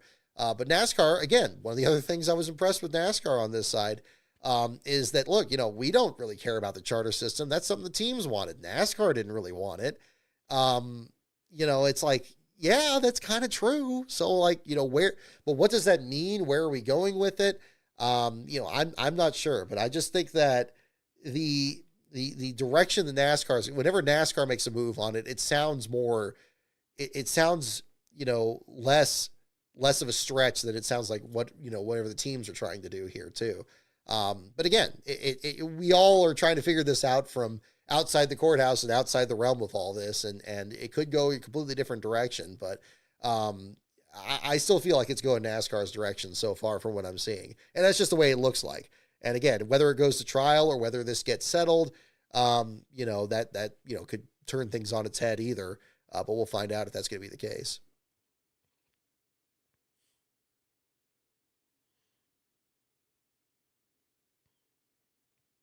Oh, RD Fox 76. I didn't know that was the thing. I've always heard lawyer and attorney brought up interchangeably. I never thought about them having different definitions, but I think that'd be another way to look at it. Oh, Craig Franklin, Saturday's your birthday. Happy early birthday to you. Absolutely. I will be at Sears Point that day there, and you will be definitely there in spirit as well. So, yeah, happy early birthday. We'll have a show hopefully for you on Sunday there, and we'll go from there. So, hope to definitely meet some people out at the racetrack this weekend. It'd be very exciting to see how things play out there at the same time. Let's see here.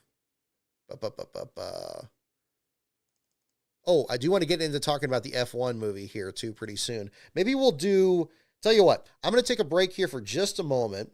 Hang on. Before I do that, we'll do some trivia here.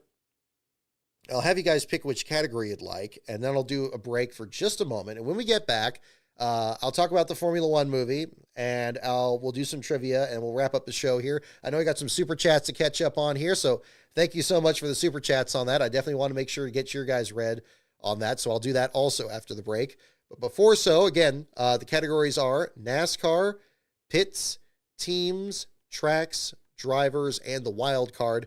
So once again, NASCAR, pits, teams, tracks, drivers, and the wild card. So let me know which of those categories you'd like in the chat. I'm going to step away for just a moment here, and then when I get back, we'll do trivia, and I'll talk about the Formula One movie. So spoilers, I will get into spoilers on the movie there. If you have not seen it yet, you may want to tune away and catch up on the show later. Otherwise, I'll be back, and we'll get into that at the same time. So stay tuned, folks.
camera's still set up there. Okay, good, good.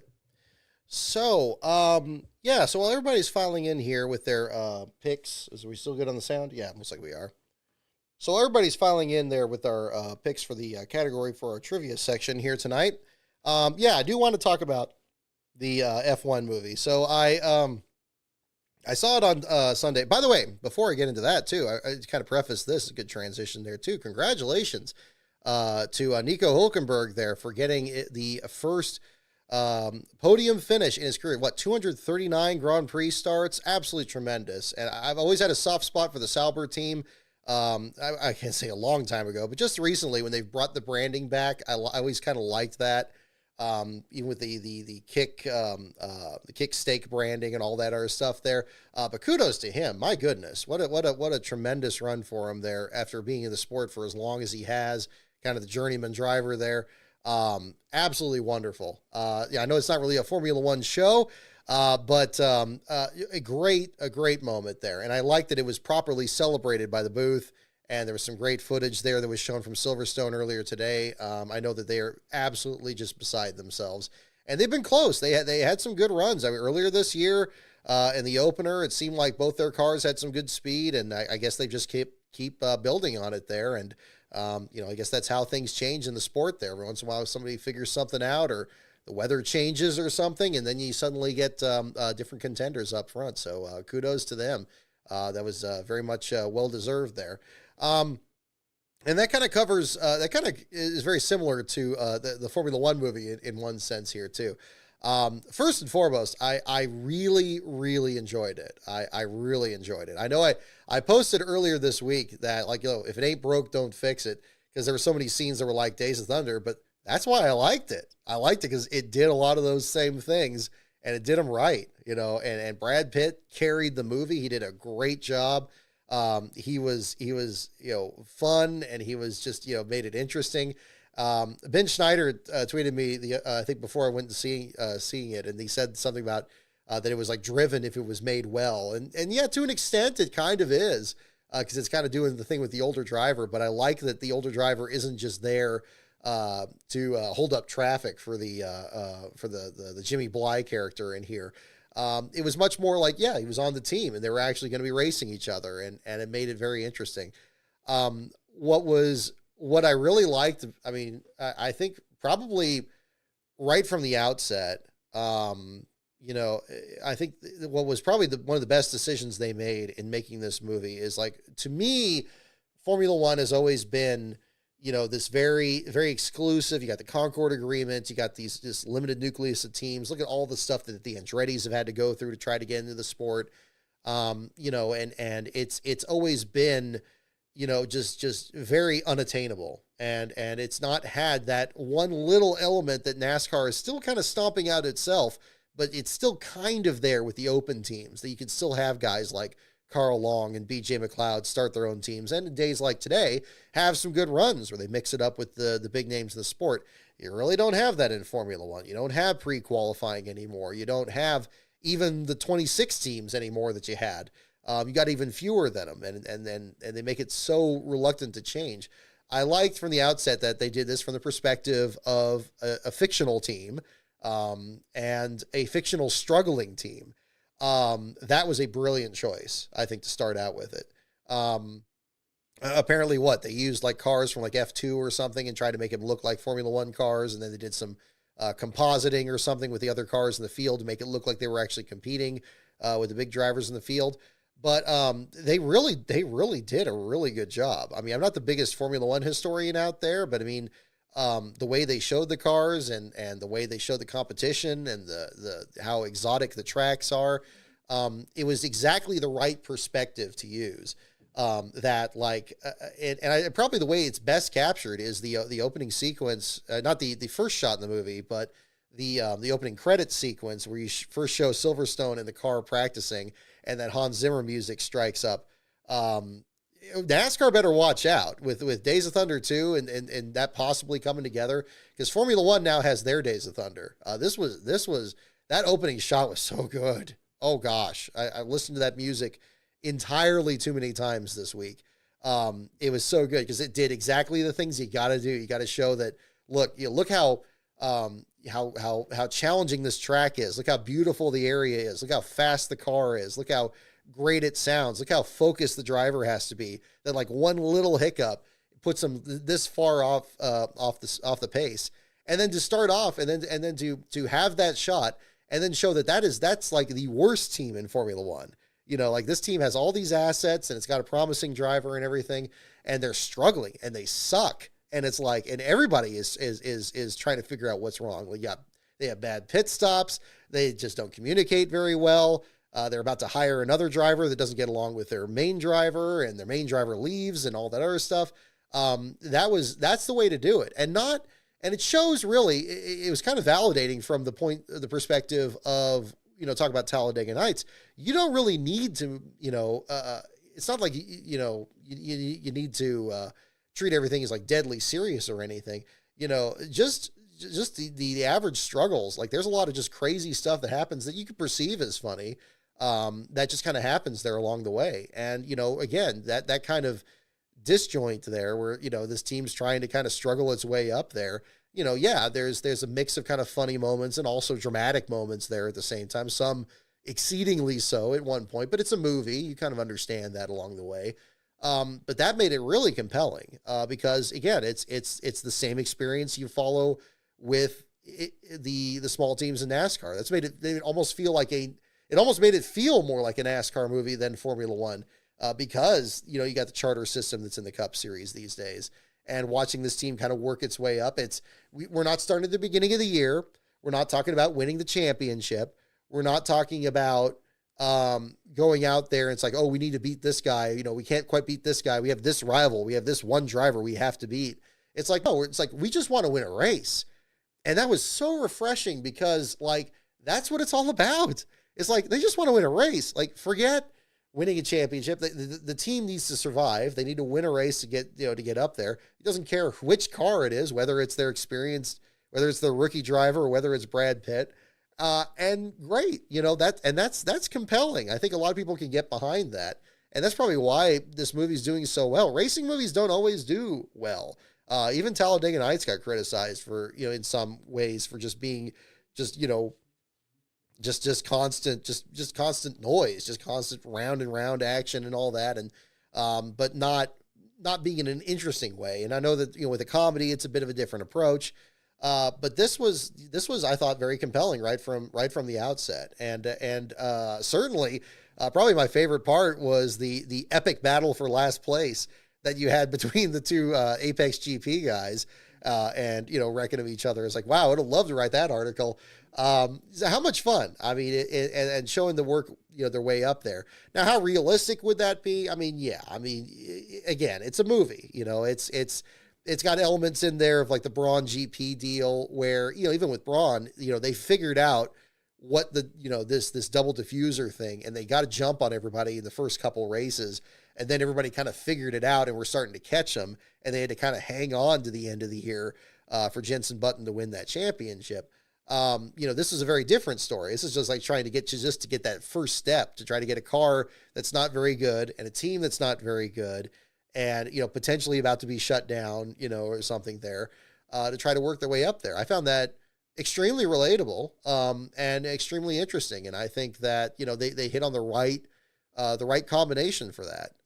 You know, even different from Days of Thunder, where Days of Thunder, it's about a team that's brand new to the sport and they're making all the mistakes, you know, because like they're trying to get back into it. Maybe you have people that have some experience from the past in operating teams, but they're trying to kind of get over the whole rookie blues thing. You have a rookie driver in this, but we're already like halfway through his season there too. So it picked up the story at a really interesting point, and I think it made it really enjoyable. And I think, unlike Driven, I found like all the characters were pretty relatable and pretty, you know, enjoyable. Even if you had like a character that I like the little things, like the team principal, that's this older guy that had experience with Ferrari, but he was just the rear jack man, but he was like multi-time champion. You know, everybody had their flaws. Nobody was perfect. Everybody just was, you know, they all kind of had to work together somehow and kind of make this, figure it out. And they had a limited amount of time, and they had to all kind of pull the same direction. And it didn't just happen automatically. Like, you know, that was nice. And it almost felt like a much older movie in that sense to me, in that too. So, um, yeah, I thought it was really, it was really good. It hit the notes perfectly. The opening sequence where they had him at Daytona and running the endurance racing out there. I mean, that was cool. That was well shot. They had it actually at the track. That's the other part of it too. I mean, this wasn't like Speed Racer where, the guy's standing in front of a green box in a green room. Like they're actually at these tracks and, showing and just showing it, just show everybody like how cool this is. And, that's always the thing.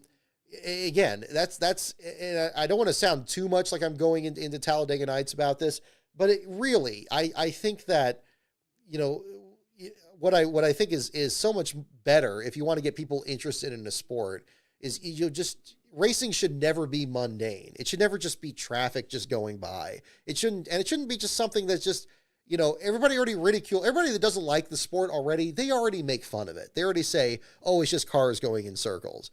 It's like, oh, it's just rednecks that are in NASCAR. Oh, it's just Euro trash in Formula One or something, or whatever the perception is, whatever the stereotype is. That's already out there. Do we really need to play into that? Like, I don't think so. And that's probably the biggest problem I had with Talladega Nights is it's got to lean into all that other stuff. And like, okay, yeah, it's a comedy, ha ha ha, real funny. And I don't like being like the kind of person that sounds like, hey, oh, you're not allowed to make fun of something I like. It's like, come on, I make fun of this a lot. I mean, if there's something that's really absurd or something like that out there, I'll point it out. If there's like a really boneheaded officiating move, or the broadcast just makes some huge gaffe, or there's a promo that's done that's just like, what the heck were they even thinking? Like, yeah, you're dang right, I'm going to be bringing it up. But I think the difference is there's a line there. The competition itself, what these drivers go through, what they subject themselves to, the risks that they undertake, the crew members, the athleticism that is involved.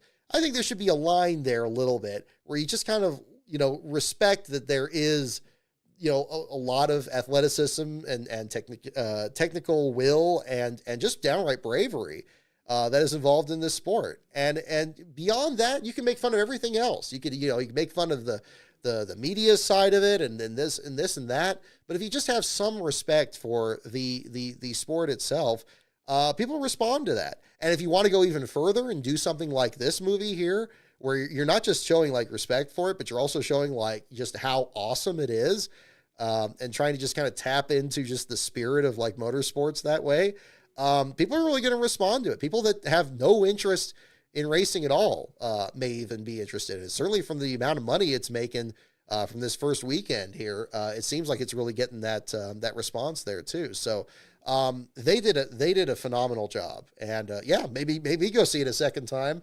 I'll tell you that. So that was really cool to see. And it was very enjoyable.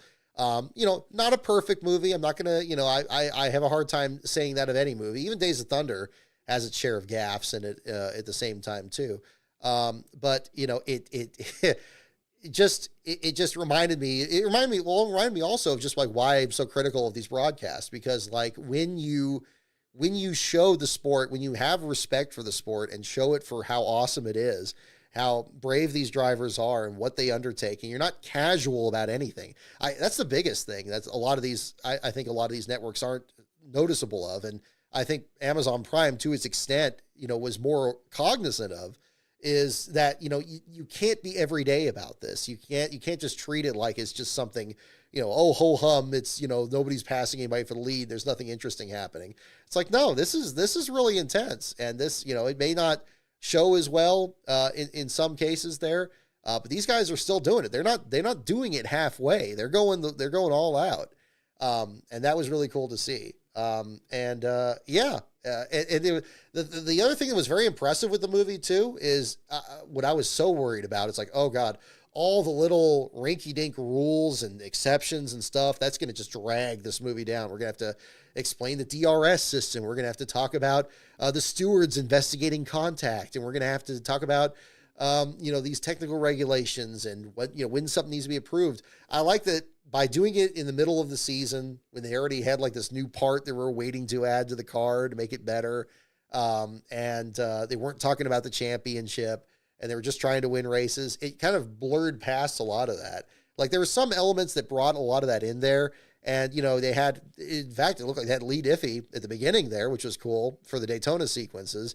And then later on, bringing in, the F1 booth there with Crofty and the other why is it slipping my mind there? The other commentator there too, to kind of bring up the information along the way.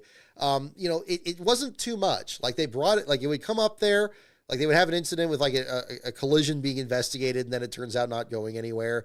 And then you had it kind of things like that there. I mean, they didn't talk about track limits or anything like that. I thought that was going to be a thing. That was be like, oh, we won the race, but you cut the track, so it's a 5-second penalty. So you actually didn't win the race. And like, they didn't do any of that. I'm glad. I don't know how they managed it, because it was in there. I know that they were kind of bringing some of that in there, but it wasn't so much that it took away from the, the drama of the movie or anything like that.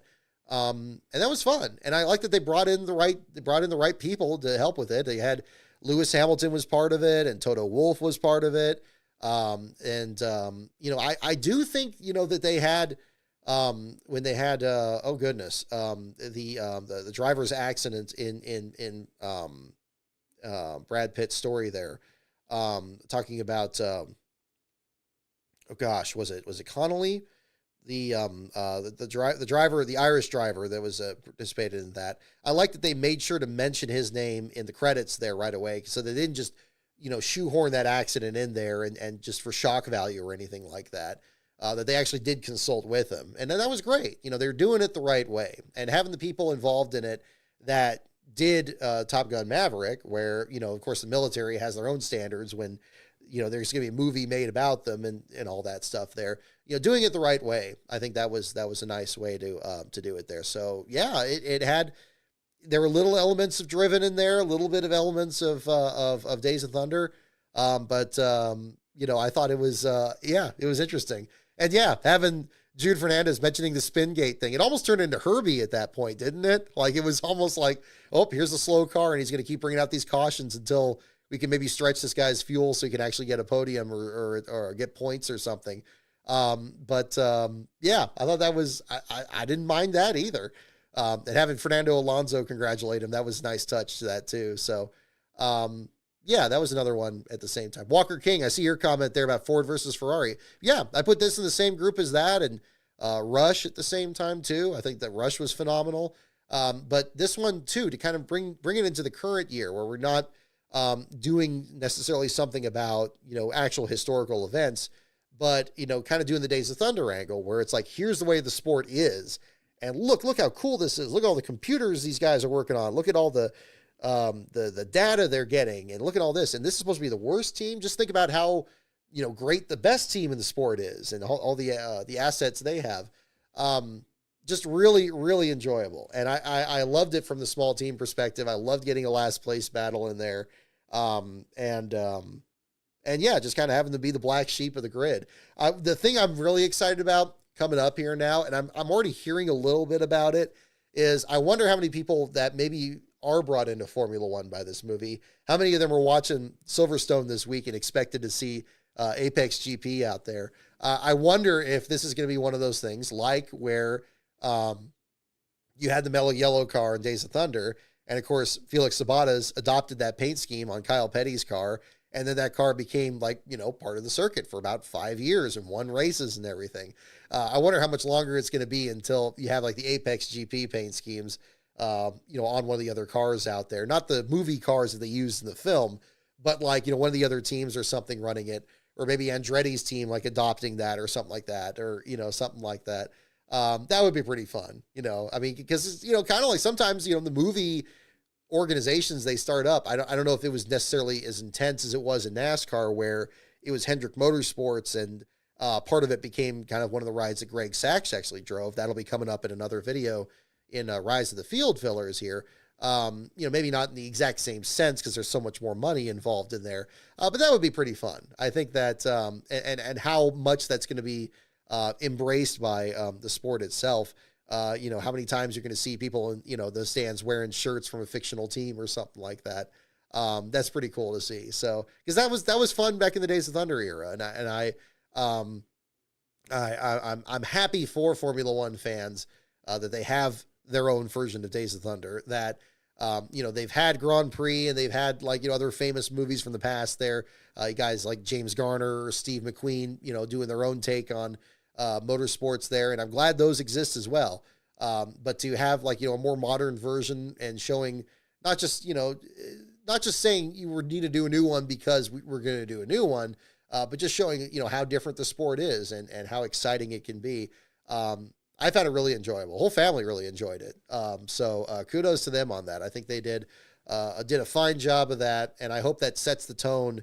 I hope that sets the tone for other movies, honestly. I want to get back to being enjoying going to the movies again. Because movies like that were ones that I grew up with, especially in the 90s, and they were fun. And, it's appropriate that, this feels about the same as Top Gun Maverick did, because that did it in much the same way. And that was a lot of fun. And it doesn't have to be the most original story out there. It doesn't have to be the most complicated story. We're not trying to win Oscars here, folks. We're trying to just make entertainment. But again, entertainment that recognizes let's make a movie about this cool thing and show you how cool it is. And that's fine. Sometimes that's all you got to do. And I appreciated them doing that. I thought at first, when I first saw it, I thought the pacing was a bit slow. That was the only criticism I really had initially. But when I saw it the second time, I didn't see any scenes that felt unnecessary. It bumped right along fine. I was like, oh, this seemed to be the part where it slowed down. No, that was already over. Okay, well, moving on. Yeah. So if you haven't seen it, hopefully I haven't spoiled it for you here if you are tuning in here on that. But if you haven't seen it there. If you have seen it there, I'll be curious to kind of see your reviews here at the same time. But yeah, that would be another one. Martin Donnelly, thank you for bringing that up there. Jude Fernandez, yes. It was a little, when I saw that in the movie, I'm like, that's going a little far. I mean, you could just describe. Sometimes it's what you don't show. Like you can say like, okay, maybe he had a serious accident. I mean, to base it on a real one, that was a risky move. I'm not sure if I would have done that there. But I'm glad that they involved him in the process of the movie, and I don't know to what extent. I understand there's actually a documentary on Donnelly coming out from some trailer I saw on YouTube just this past week, and I'm sure this will hopefully bring more attention to that as well. But yeah, maybe that's part of it. I'm not sure, but I anticipate that'll probably be something we'll hear about again. But yeah, exactly. We do see Ricky Bobby cosplay. I mean, again, if you like Talladega Nights, I'm not going to tell you not to. I'm just saying I don't. I don't feel like it was. I feel it was a little mean spirited. I feel it was a little facile, and I know it's a comedy. Contrary to what other people were saying on social media, I know what a comedy is. I don't have no sense of humor, and I don't have sacred cows that don't get to be made fun of or anything. I don't believe that that's the case here. Because again, I make fun of the sport a lot, and I follow a lot of people on social media that do the same. That's just part of it there. But I just, it's just not my thing, But I know it's other people's things, and that's fine. Heck, we went to Talladega. We saw a lot of those people dressed like that too. So I get it, but that's a whole other part of it. That might end up being another video. I almost had a video come together on that this week, but I've been so busy with the Irwin one. I'm kind of shelving that for now. We'll see if that turns out there in the meantime. But I just really enjoyed it. I really enjoyed it. So I can't recommend it enough. If you haven't seen it and you are watching this, hopefully you do feel compelled to see it as well. Because I think they did good work. Let's see here. So we'll do some trivia here to kind of wrap up. Yeah, didn't Top Gun Maverick win a technical Oscar? It should have. I think it was at least nominated. It was nominated for a couple things, I thought, that year. Which category is leading here? And we'll do these here at the same time.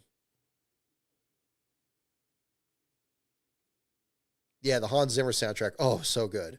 Oh, so good. The opening theme has that perfect mix of it was like the Days of Thunder theme, but like the Days of Thunder opening, it's like the anticipation of race day, and it's showing the sun come up and the track getting ready and the cars firing in the the garage area, which is wonderful. I mean, it's a wonderful imagery for the start of the season, the beginning of a new year. It's so evocative of that.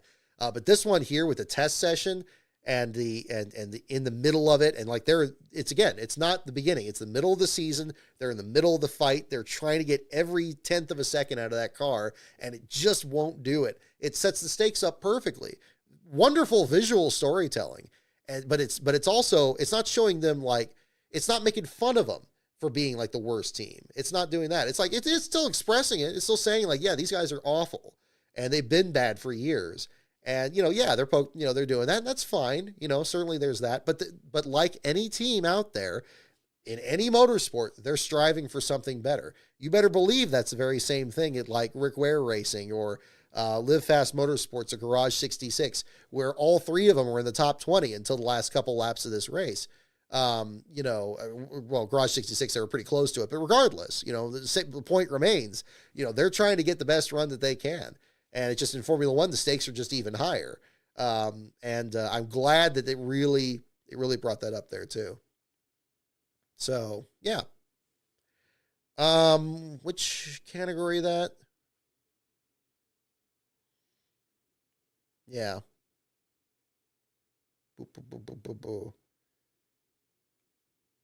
Michael Schumacher, the greatest. I'm more of a Senna direction on that. But Senna and Jim Clark, maybe.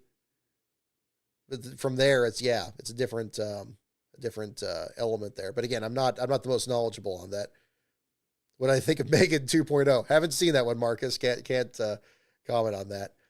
I haven't seen a lot for drivers. Okay, we'll do drivers questions here. Let's just do a couple here, and I'll do super chats here as well. I don't want to forget about that. That was a little easy. First question here. Who did Ned Jarrett suggest was, quote, the best speedway racer of them all back then? Let me read that again. Who did Ned Jarrett suggest was the best speedway racer of them all back then? That is our first question here.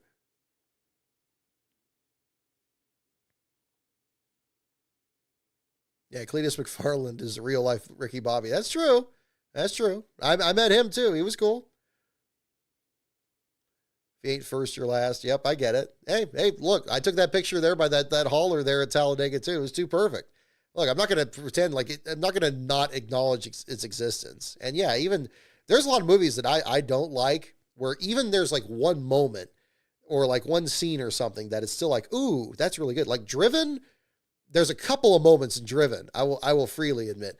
This Burt Reynolds is the Robert Duvall in that movie. He almost completely carries that movie. It's not Stallone. It's not Til Schweiger. It's not any of those guys.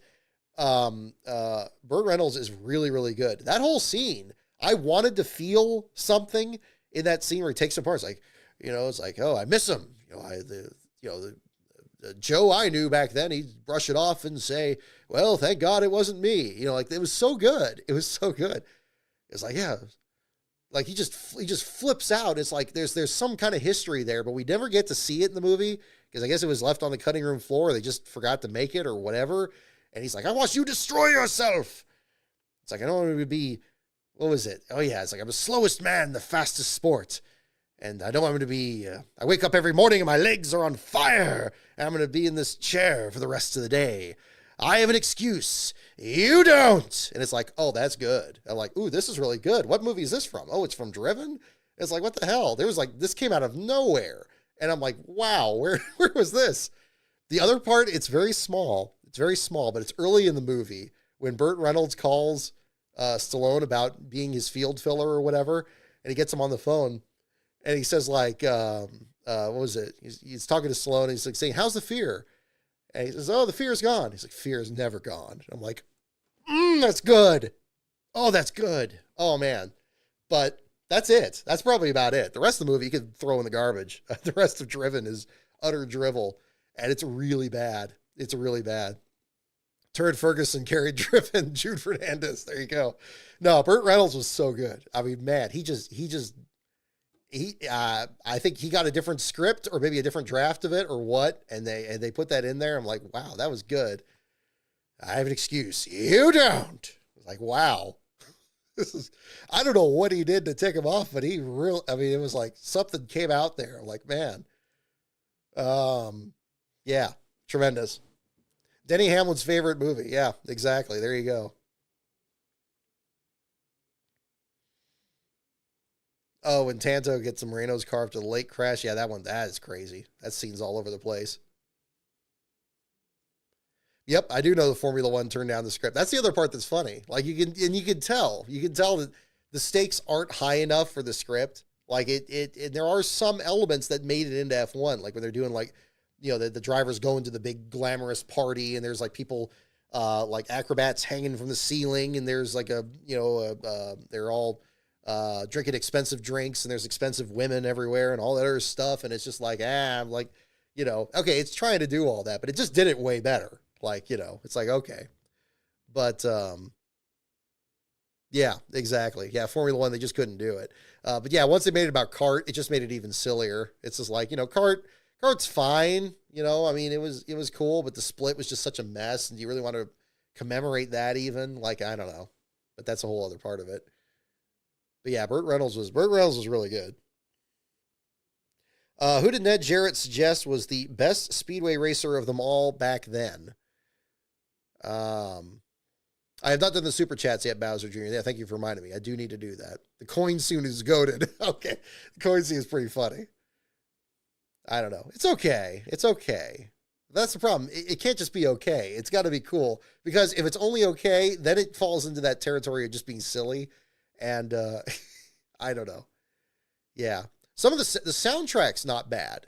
Like, I'm not usually a fan of movies that just have soundtracks from pop music, but like the music they picked for that, it's not bad. It's not worthy of the film that it's being used for, but like it's pretty good.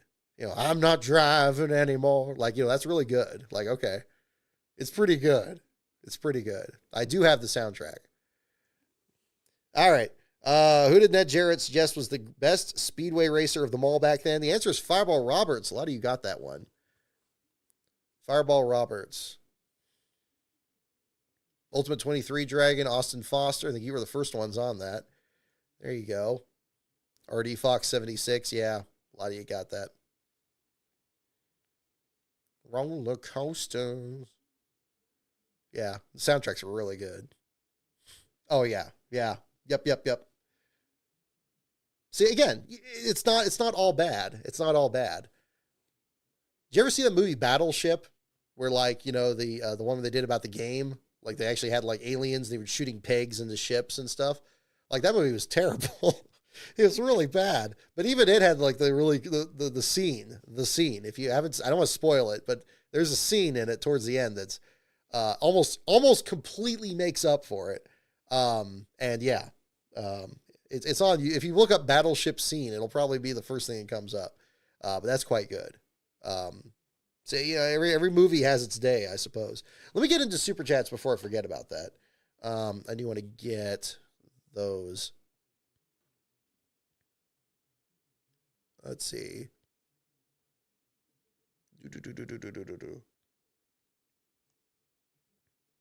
Alrighty. But the scroll is not working very well. Let me try that here. Okay. Michael Kelly Gilliam for $5. Thank you for your super chat.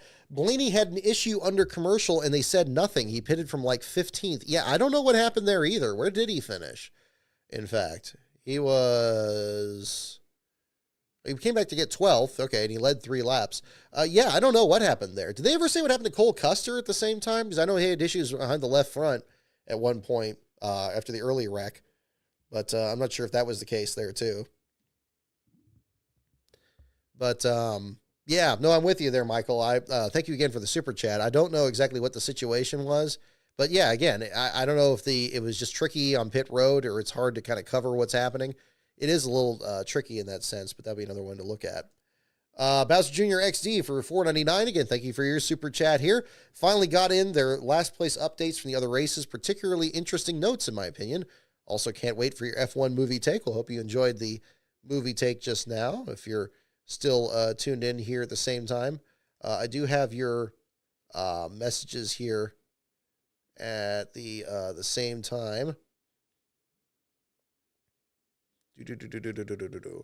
Let's see. For F1 at Silverstone, Franco Colapinto had engine problems right before the start and ultimately did not even start the race.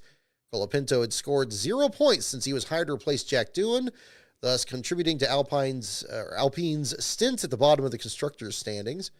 At IndyCar Mid-Ohio for Joseph Newgarden, spun out and wrecked on lap 1. Continues a disastrous run for Penske as Will Power blew up 10 laps later and McLaughlin finished 23rd. Also the worst run for Penske since 1999. A winless season where the team had the wrong chassis, engine, and tire. So there you go. On the flip side, the last placers in Mid-Ohio, Scott Dixon won, marking his 21st season with a win. At Silverstone, Nico Hulkenberg finally earns his first podium after 239 starts in 14 years, holding the record for most starts and points without a podium. And also Sauber's first podium since 2012 with Kamui Kobayashi. Thank you for bringing that up there. Bowser Jr. XD, yes.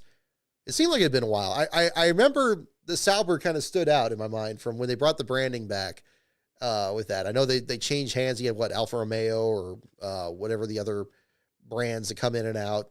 Formula One team name changes is always kind of a weird situation. I know I saw a video that somebody did a while back that talked about that was interesting. But yeah, kudos to Sauber on that. I thought that was cool. That's like when I was telling you guys when we were watching Monaco a while back. I was talking to Lastbro, and he was asking me how's Marussia doing? What about HRT and Caterham? It's like, no, those don't exist anymore. It's like, oh no.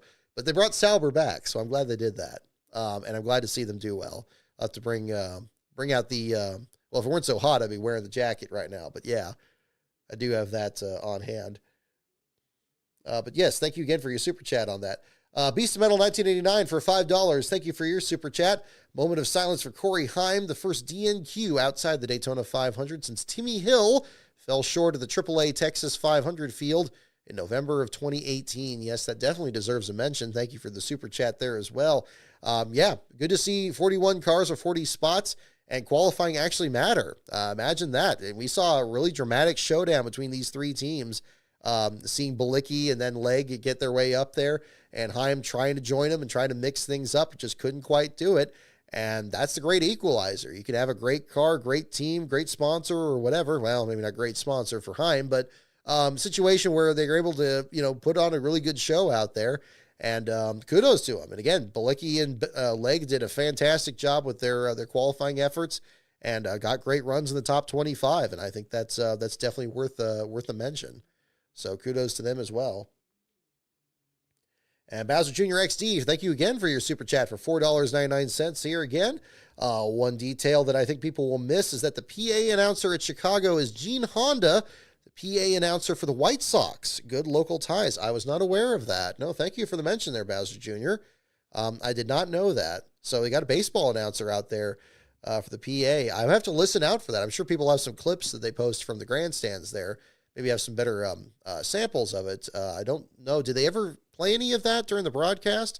I remember when I did 500 Days and I did the Rockingham episode, you could actually hear the PA announcer in the background of a lot of those shots. And I don't know if that's just a consequence of the network just being just completely caught off guard by what happened at Daytona or what. But it's very rare that you seem to hear that in a lot of these, broadcasts these days. But very interesting, though. So thank you again for Bowser Jr. XD for mentioning that there as well. Let's see. Oh, gosh, I got all these junk DMs here on this. Okay, let me close that out. Let's see. It broke. It could no longer. Oh, this is also on the. Okay, Billy Kingsley here on the comment here about the throttle cable. When the cable broke, it can no longer operate with the push of a pedal. It would have been stuck on the last position that it was in before it broke. Oh, well, there's a problem right there. So then the throttle gets stuck in the position that it's running. This is going back to the issue with Michael McDowell earlier. So when the cable would actually break, it would be stuck in the last position. So there's a lot of failure modalities to the throttle sticking. I mean, again, it's amazing that this hasn't been able to be worked out any better with the spec car and going to EFI and all that other stuff there. You would think that there's something else to work with on that, but still surprising. Let's see here. I think that's all. Did I have all the super chats on that? I think I did. Those are the ones I see in the chats here. Yeah, got the one on Honda, so I got that. All righty. Yes, Robbie Burns, thank you for checking out the NASCAR Man history video on the 1984 season. Yeah, you'll enjoy part two. I know from reading the script there you will. So it'll be it was very, very well done. Very well done. Yeah, more of a subdued crowd. Walker, yeah, you're right. Probably that would make you hear the PA way clearer over the crowd. Certainly not as much cheering that week. That makes sense. That makes sense. That's definitely another measure of what was going on there at the time. Do we know what happened to the spectator, Andrew Bremner? Good question. I do not. I was also brought a message actually before here. It looks like the last time that happened, big thanks to Timecard 100 here on Twitter. It looks like 2007 at Dover was the last time that a caution came out for an ambulance to leave the track. This one leaving the infield to go into the outfield there. So kudos to him there for mentioning that there at the same time. I could have sworn it happened in Martinsville once, like maybe, maybe like when the pavement came up or he had like heat exhaustion or something like that. But that wasn't the case here this time around. There were at least two before the Michael Kelly Gilliam that I think I missed. Okay, hang on. Let me look.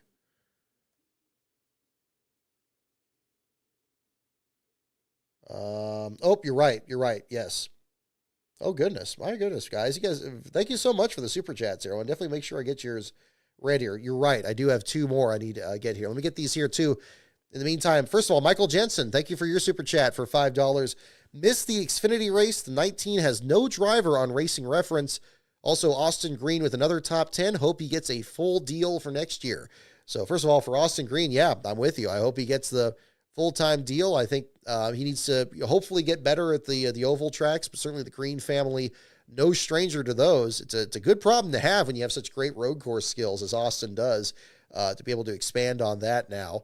Yeah, hopefully things kind of work out on that end and get some more starts going. I don't know if it'll be with the Anderson team or the Peterson teams looking at something. Certainly they were in his Trans Am effort, looking to kind of get as many good runs as they can, but that'll be another one to look at. But yeah, the Jack Perkins was the driver of the 19 car, another of the Supercar Series drivers that was coming out here to make his Xfinity Series debut. And it's disappointing at Racing Reference. That's the one that I usually use.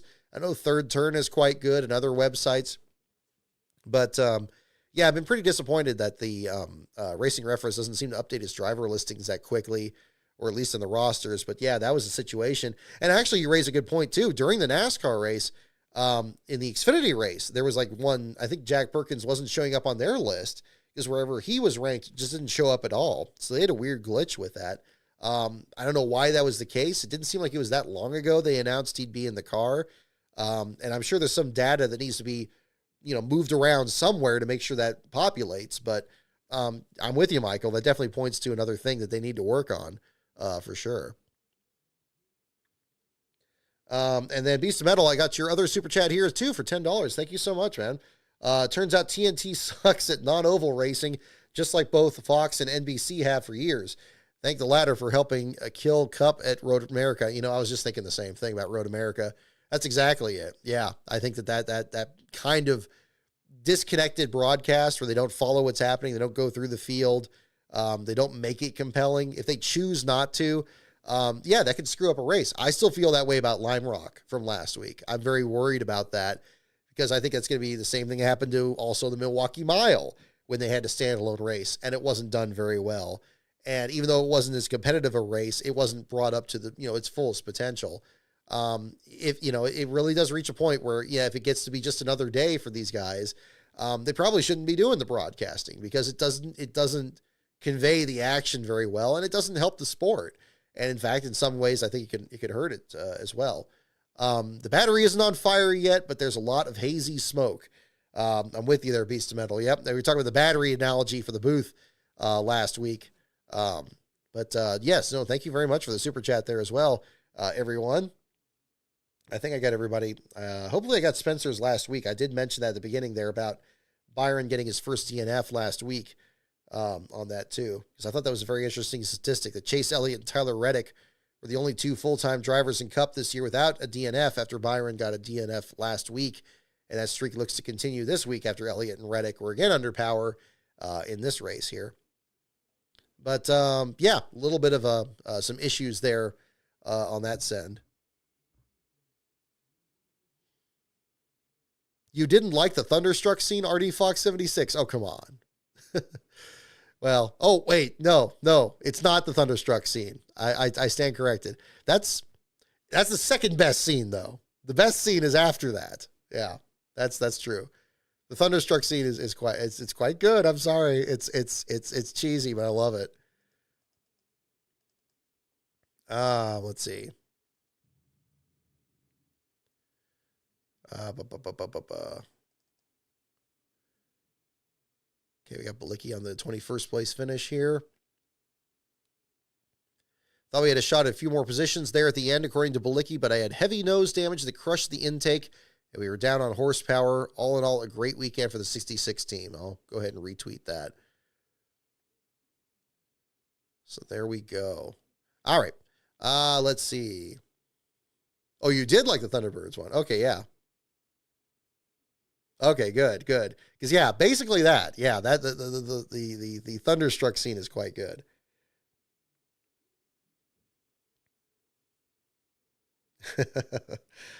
Let's see. Okay, I didn't get to do another question here. No, not that one. Next question. How many Indianapolis 500 races did Bobby Allison compete in? How many Indianapolis 500 races did Bobby Allison compete in? That's our next question here. We'll just do a couple more here and wrap up for the evening here. Kyle Busch in the top 5. Yep, kudos to him. Coming back from an altercation there. It's always good to see. Hang on, I'm going to mute this. You don't have to hear me drink.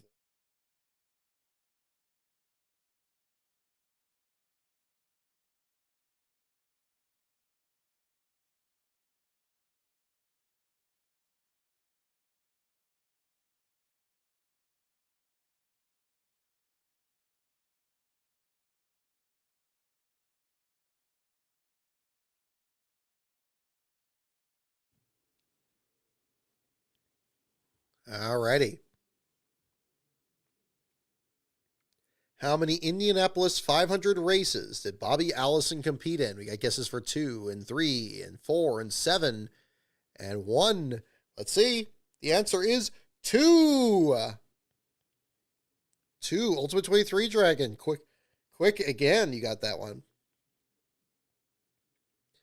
You think NASCAR YouTube will upload Atlanta and Chicago, Andrew? I mean, I don't know. It's possible. I mean, I hope they do. I think their YouTube channel does also a lot of good there, like the Classics page. If not there, I would imagine the Classics page would pick them up. It seems like they're interested in keeping a full record on there.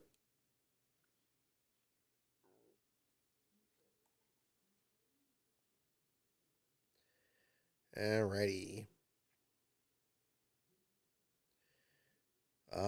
Next question here. Which Allison, we got a lot of Allison questions here. Which Allison was the 1967 NASCAR Winston Cup Rookie of the Year? Try not to look it up. Which Allison was the 1967 NASCAR Winston Cup Rookie of the Year?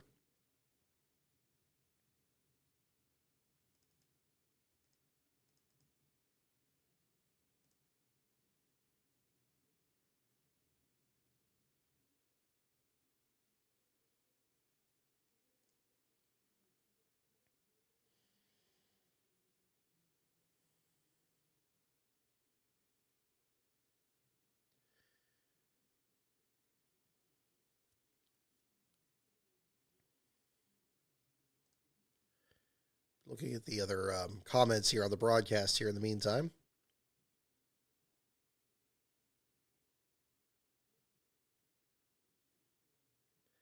Yeah, the broadcast again. It's all that palling around. I mean, again, I really do harp on that a lot. But I mean, again, there's such a thing as I don't want to make it sound like they shouldn't be enjoying themselves in the booth, because yeah, I can't imagine. It must be a huge thrill to be able to cover these races and to bring that excitement in there and to make people, to tell people what's happening. But there is such a thing as having fun doing it well.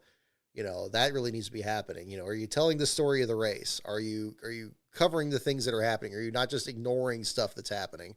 It's not enough for them to be having a good time. I'm sorry. I'd say the same thing if I had any more control over it. It's like, you got to be having fun doing it well. I don't want to hear Adam Alexander just laughing his head off here every time something, not even that funny happens. It's like, come on.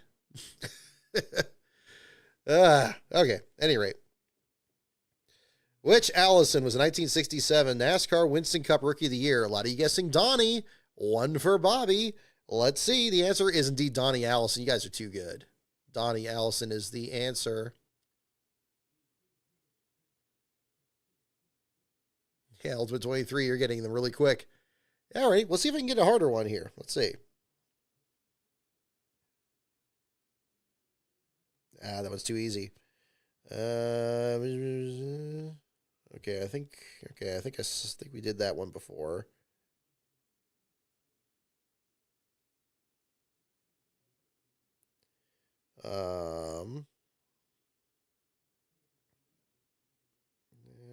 Let's see.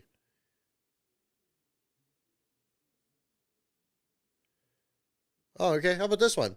Who won the last NASCAR Winston Cup race ever run at Ontario in 1980? Let's see. Who won the last NASCAR Winston Cup race ever run at Ontario in 1980? That is our question. Hey there, Brian. Thank you for tuning in. I see you there.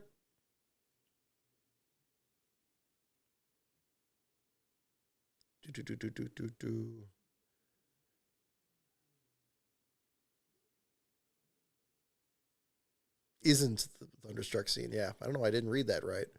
There we go. Who won the last NASCAR Winston Cup race ever run at Ontario in 1980? Good guessings for Benny Parsons and Darrell Waltrip, David Pearson, Richard Petty. Oh, we got more of a split. More of a challenging question. That's good. The last NASCAR Winston Cup race ever run at Ontario in 1980. And the answer is Benny Parsons. Benny Parsons is the correct answer. A lot of you got that one. Andrew Bremner, I think you were the first one on that one. Robbie Burns, Glenn 7000, you got it as well. Benny Parsons.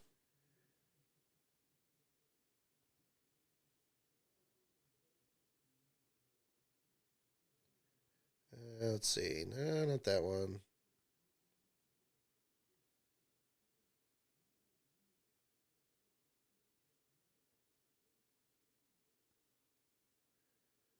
Ooh, okay. No, this is good.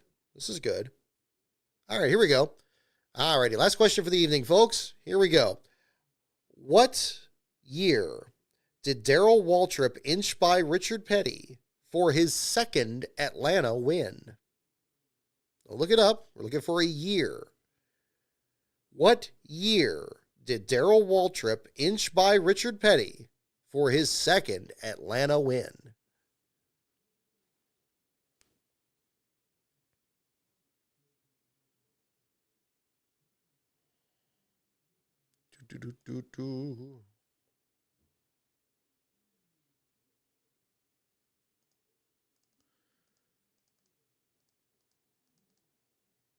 Alrighty.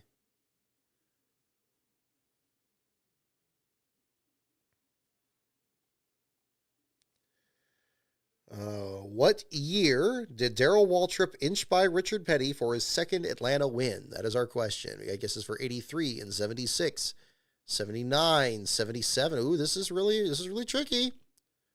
82, 80. What year did Darrell Waltrip inch by Richard Petty for his second Atlanta win?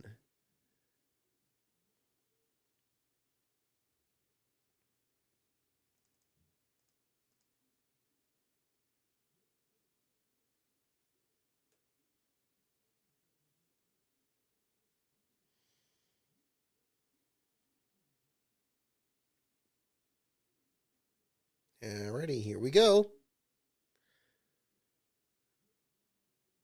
And so the answer, what year did Darrell Waltrip, inched by Richard Petty for his second Atlanta win? The answer is 1982. 82 is the correct answer.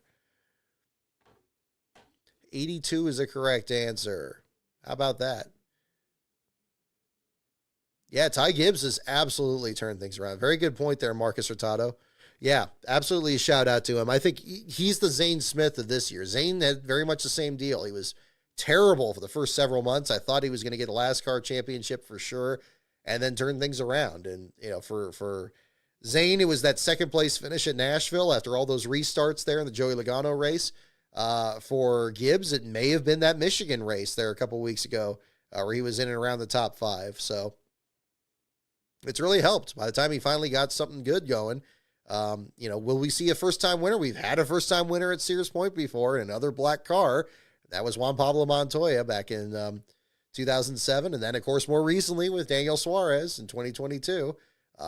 Actually, I guess black cars are probably the better way to go for drivers trying to get their first win at our track. Maybe that's the way it is. Never really thought about it before. Also, bring back the oldest of memes. I'll guess the years E and ooh. Yep, okay. Yep, the E meme is still strong. RD Fox 76. You go pretty far back here on the streams there. That's back to the old disqualification show days, which is basically this show still. So there you go. Never really went away. Just a different rebranding of it there. Hocevar has disappeared. I don't know about that. Anyway, well, regardless, that will be seeing the pictures of Joey Logano doing this when he's talking to Ross Chastain. I don't know what's going on there, but yeah, one way or the other. Alrighty. Anyway, regardless, folks, I think that will about do it for today. So congratulations to Shane Van Gisbergen for a tremendous weekend at the Chicago Street Course, dominating both poles and wins in the Xfinity Series and the Cup Series. We have a big week coming up over here at LASCAR headquarters. Going to be heading over to the Sonoma Raceway, a.k.a. Sears Point, to return to action for some trackside coverage for the first time since our Talladega and Rockingham trip back in April. Very excited to get going again. We'll see what the entry list is going to be this week, so we see what stories are going to be developing through the week there. So very excited to do that. I'll be out there all 3 days, Friday through Sunday. So if you're at the track and you see me walking around here with a white hat there, don't be a stranger. Go ahead and stop me there. Always happy to talk with folks. I'm going to try to not just be cloistered in the media center in the garage the weekend too. I always like going over to the fan zone and the Gluck tweet up and the Pockris tweet up, I guess, or everything else there that weekend. For any other updates, check out my Twitter feed at LastCar on Brock. I'll have some more information for you guys there too. But very excited to see the folks come back over here for, again, the latest Toyota Save Mart 350 that we've had since the race was added to the schedule back in 1989. And we'll see how it plays out. I think it's going to be really interesting to find out. So in the meantime, the Patreon is patreon.com/LastCarOnBrock. We have the magnet. I should have brought the magnet on the show here. Shoot, I didn't do that. But we'll have that. I'll show that soon enough here as well. It did come in the mail there, and we'll have, if anybody wants to join in and have their names added onto it, there's still time as Denny Hamlin goes for his third consecutive last place finish in the Cup Series race at Sears Point.